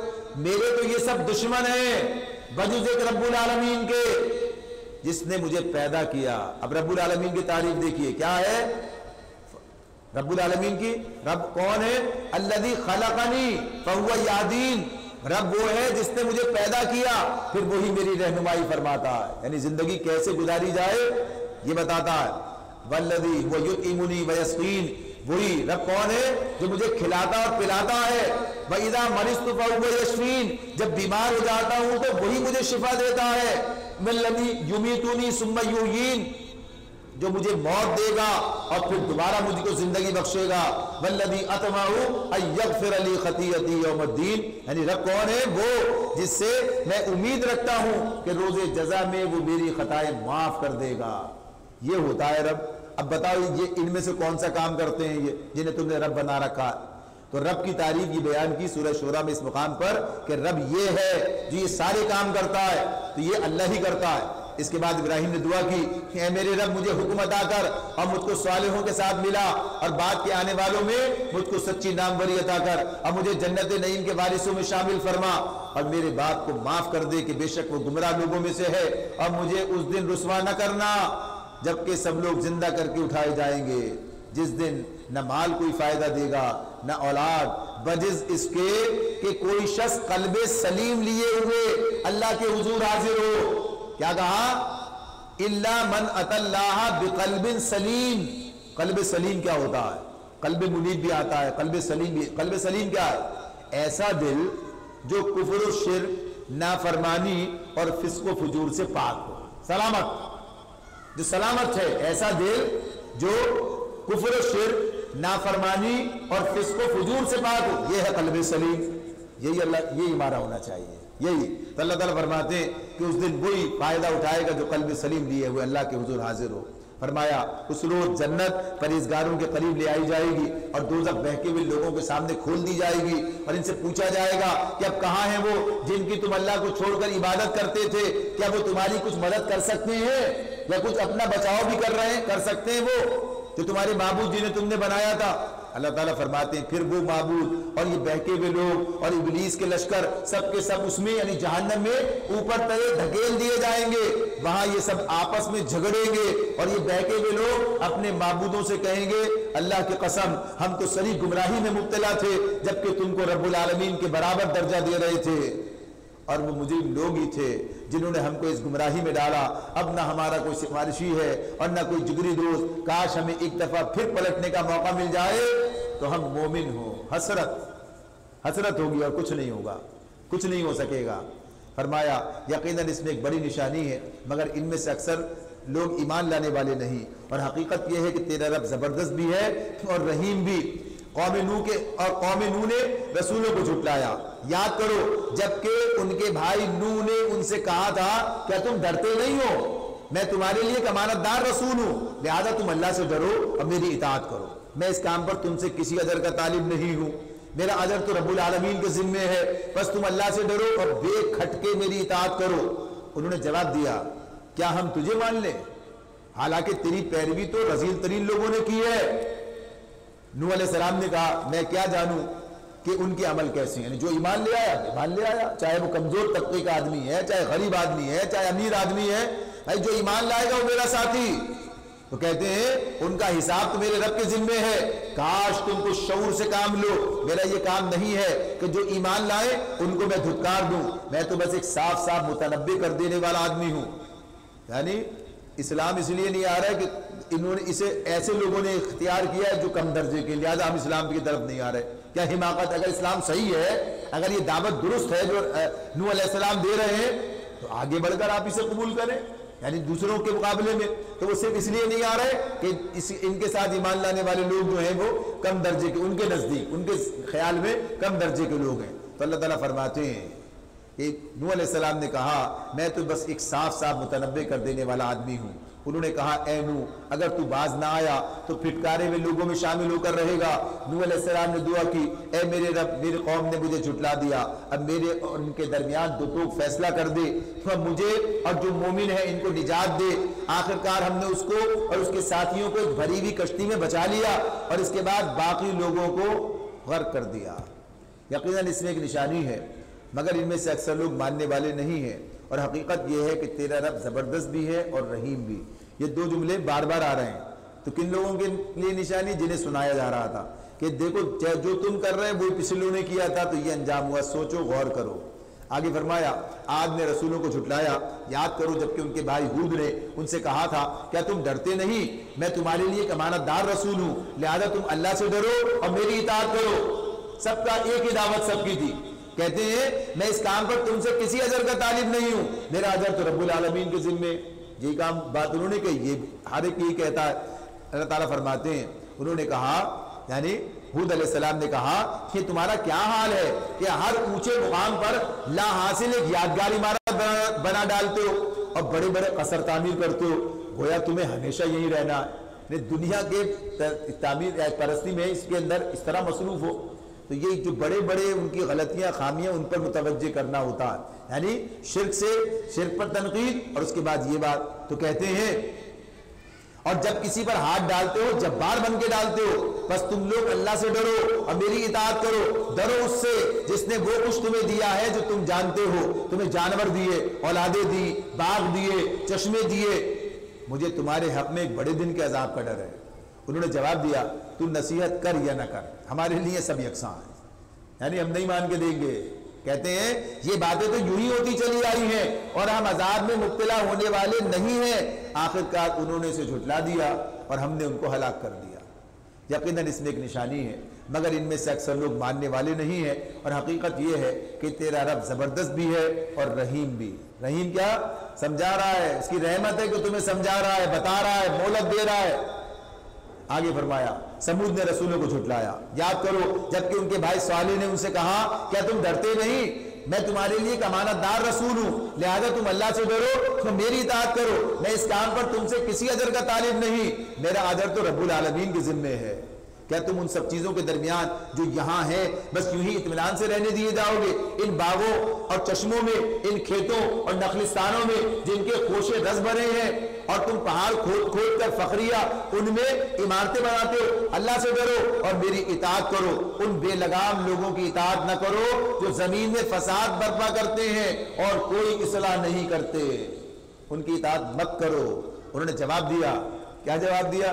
تو محض ایک سحر زدہ آدمی ہے. وہی جو سارے دیتے چلے آئے اور پھر وہی انجام بھی ہوا. تو کہتے ہیں تو محض ایک سحر زدہ آدمی ہے، تو ہم جیسے ایک انسان کے سوا اور کیا ہے؟ لا کوئی نشانی اگر تو سچا ہے. صالح نے کہا یہ اونٹنی ہے. لے آئے نشانی، معجزہ دکھا دیا. یہ اونٹنی ہے، پہاڑ سے نکل کے آئی. یہ اونٹنی ہے، ایک دن اس کے پینے کا ہے اور ایک دن تم سب کے پانی لینے کا. اس کو ہرگز نہ چھیڑنا ورنہ ایک بڑے دن کا عذاب تم کو آ لے گا. مگر انہوں نے اس کی کوچیں کاٹ دی اور آخرکار پچھتاتے رہ گئے. عذاب نے انہیں آ لیا. یقیناً اس میں ایک نشانی ہے، مگر ان میں سے اکثر ماننے والے نہیں. اور حقیقت یہ ہے کہ تیرا رب زبردست بھی ہے اور رحیم بھی. لوط کی قوم نے رسولوں کو جھٹلایا. یاد کرو جبکہ ان کے بھائی لوط نے ان سے کہا کیا تم ڈرتے نہیں؟ میں تمہارے لیے ایک امانت دار رسول ہوں، لہذا تم اللہ سے ڈرو اور میری اطاعت کرو. میں اس کام پر تم سے کسی اجر کا طالب نہیں ہوں، میرا اجر تو رب العالمین کے ذمے ہے. کیا تم دنیا کی مخلوق میں سے مردوں کے پاس جاتے ہو اور تمہاری بیویوں میں تمہارے رب نے تمہارے لیے جو کچھ پیدا کیا ہے اسے چھوڑ دیتے ہو؟ بلکہ تم لوگ تو حد سے ہی گزر گئے ہو. انہوں نے کہا اے لوط اگر تو ان باتوں سے باز نہ آیا تو جو لوگ ہماری بستیوں سے نکالے گئے ہیں ان میں تو بھی شامل ہو رہے گا. اس نے کہا تمہارے کرتوتوں پر جو لوگ کڑ رہے ہیں میں ان میں شامل ہوں. اے پروردگار مجھے اور میرے اہل و عیال کو ان کی بدکرداریوں سے نجات دے۔ آخرکار ہم نے اسے اور اس کے سب اہل و عیال کو بچا لیا، بجز ایک بڑھیا کے جو پیچھے رہ جانے والوں میں سے تھی، عجوزن فی الغابرین، ایک بڑھیا کے جو پیچھے رہ جانے والوں میں سے تھی، ان کی بیوی۔ فرمایا پھر باقی ماندہ لوگوں کو ہم نے تباہ کر دیا اور ان پر برسائی ایک برسات، بڑی ہی بری بارش تھی جو ان ڈرائے جانے والوں پر نازل ہوئی، یعنی پتھروں کی بارش۔ فرمایا یقیناً اس میں ایک نشانی ہے مگر ان میں سے اکثر ماننے والے نہیں، اور حقیقت یہ ہے کہ تیرا رب زبردست بھی ہے اور رحیم بھی۔ اصحاب الایکہ نے رسولوں کو جھٹلایا۔ یاد کرو جبکہ شعیب نے ان سے کہا تھا کیا تم ڈرتے نہیں، میں تمہارے لیے ایک امانت دار رسول ہوں، لہذا تم اللہ سے ڈرو، میری اطاعت قبول کرو، میں اس کام پر تم سے کسی اجر کا طالب نہیں، میرا اجر تو رب العالمین کے ذمے ہے۔ پیمانے ٹھیک بھرو، کسی کو گھاٹا نہ دو، صحیح ترازو سے تولو اور لوگوں کو ان کی چیزیں کم نہ دو، زمین میں فساد نہ پھیلاتے پھرو، اور اس ذات کا خوف کرو جس نے تمہیں اور گزشتہ نسلوں کو پیدا کیا ہے۔ انہوں نے بھی وہی کہا جو پچھلوں نے کہا تھا، کیا؟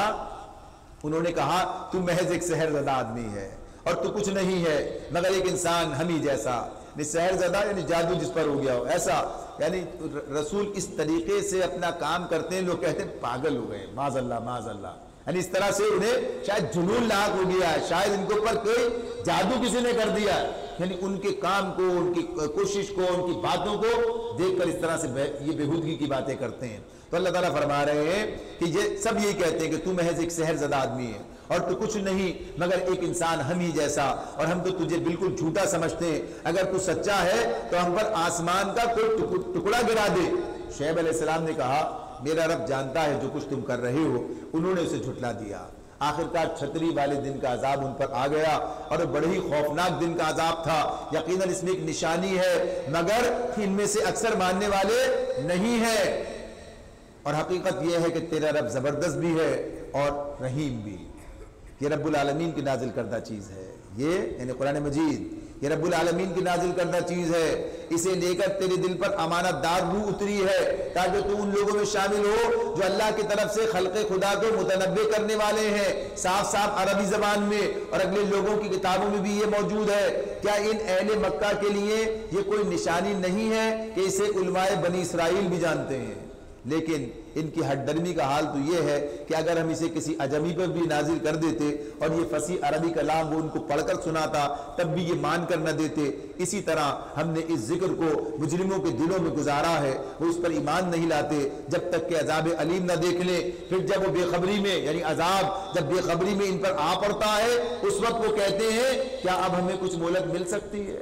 جب عذاب آ جائے تو کوئی مہلت نہیں ملتی۔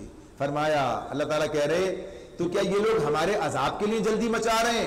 کیا تم نے کچھ غور کیا اگر ہم انہیں برسوں تک عیش کرنے کی مہلت بھی دے دیں پھر وہی چیز ان پر آ جائے جس سے انہیں ڈرایا جا رہا ہے تو وہ سامان زیست جو ان کو ملا ہوا ہے ان کے کس کام آئے گا؟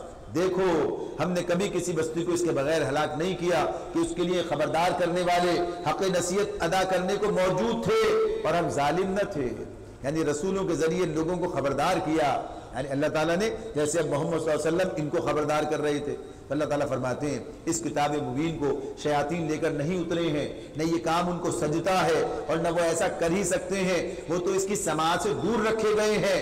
یہ لوگ کہتے تھے کہ اسے کوئی جو ہے انہیں کاہن ہے، جن سناتا ہے، تو اللہ تعالیٰ فرما رہے ہیں بس اے نبی اللہ کے ساتھ کسی دوسرے معبود کو نہ پکارو ورنہ تم بھی سزا پانے والوں میں شامل ہو جاؤ گے۔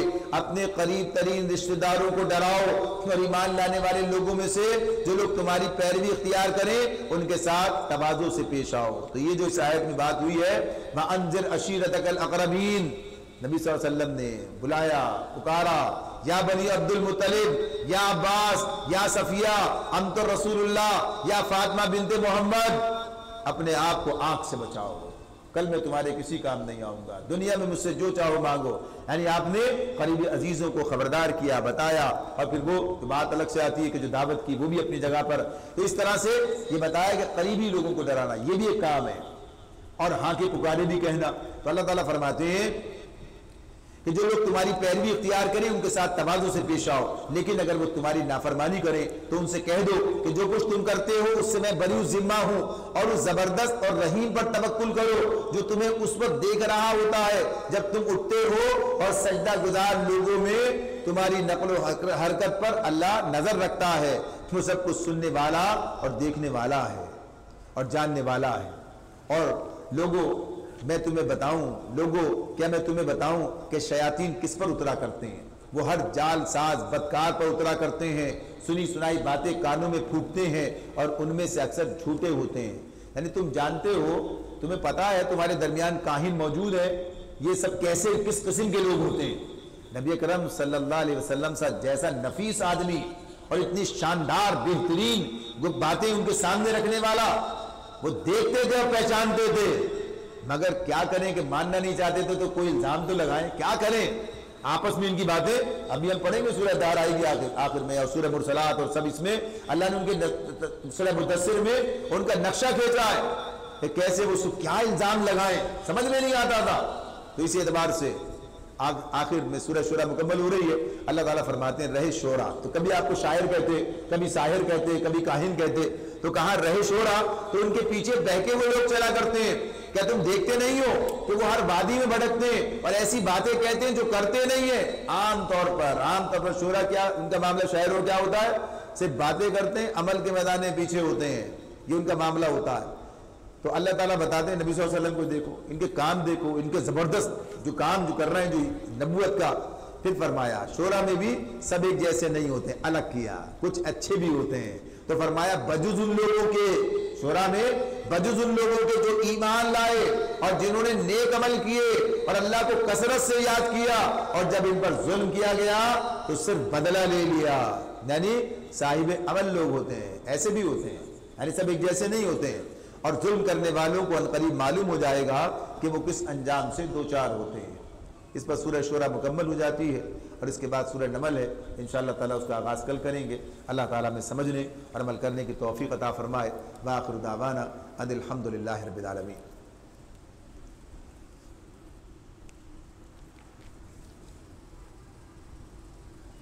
الحمد للہ رب العالمین والعاقبۃ للمتقین والصلاۃ والسلام علی رسولہ النبی الکریم۔ اللہم اعنا علی ذکرک وشکرک وحسن عبادتک۔ اللہم انا نسألک العفو والعافیہ والمعافاة الدائمۃ فی الدین والدنیا والآخرہ والفوز بالجنۃ والنجاۃ من النار۔ یا اللہ ہماری اس حاضری کو قبول فرما لے، یا اللہ ہمارے اس قیام اللیل کو قبول فرما لے۔ رمضان کی ساعتوں کے اندر یا اللہ ہم تجھ سے قریب ہونے، تیرے کلام کو سمجھنے، اس پر عمل پیرا ہونے کے لیے ایک کوشش میں مصروف ہے، ہماری کوشش کو درجہ قبولیت عطا فرما دے۔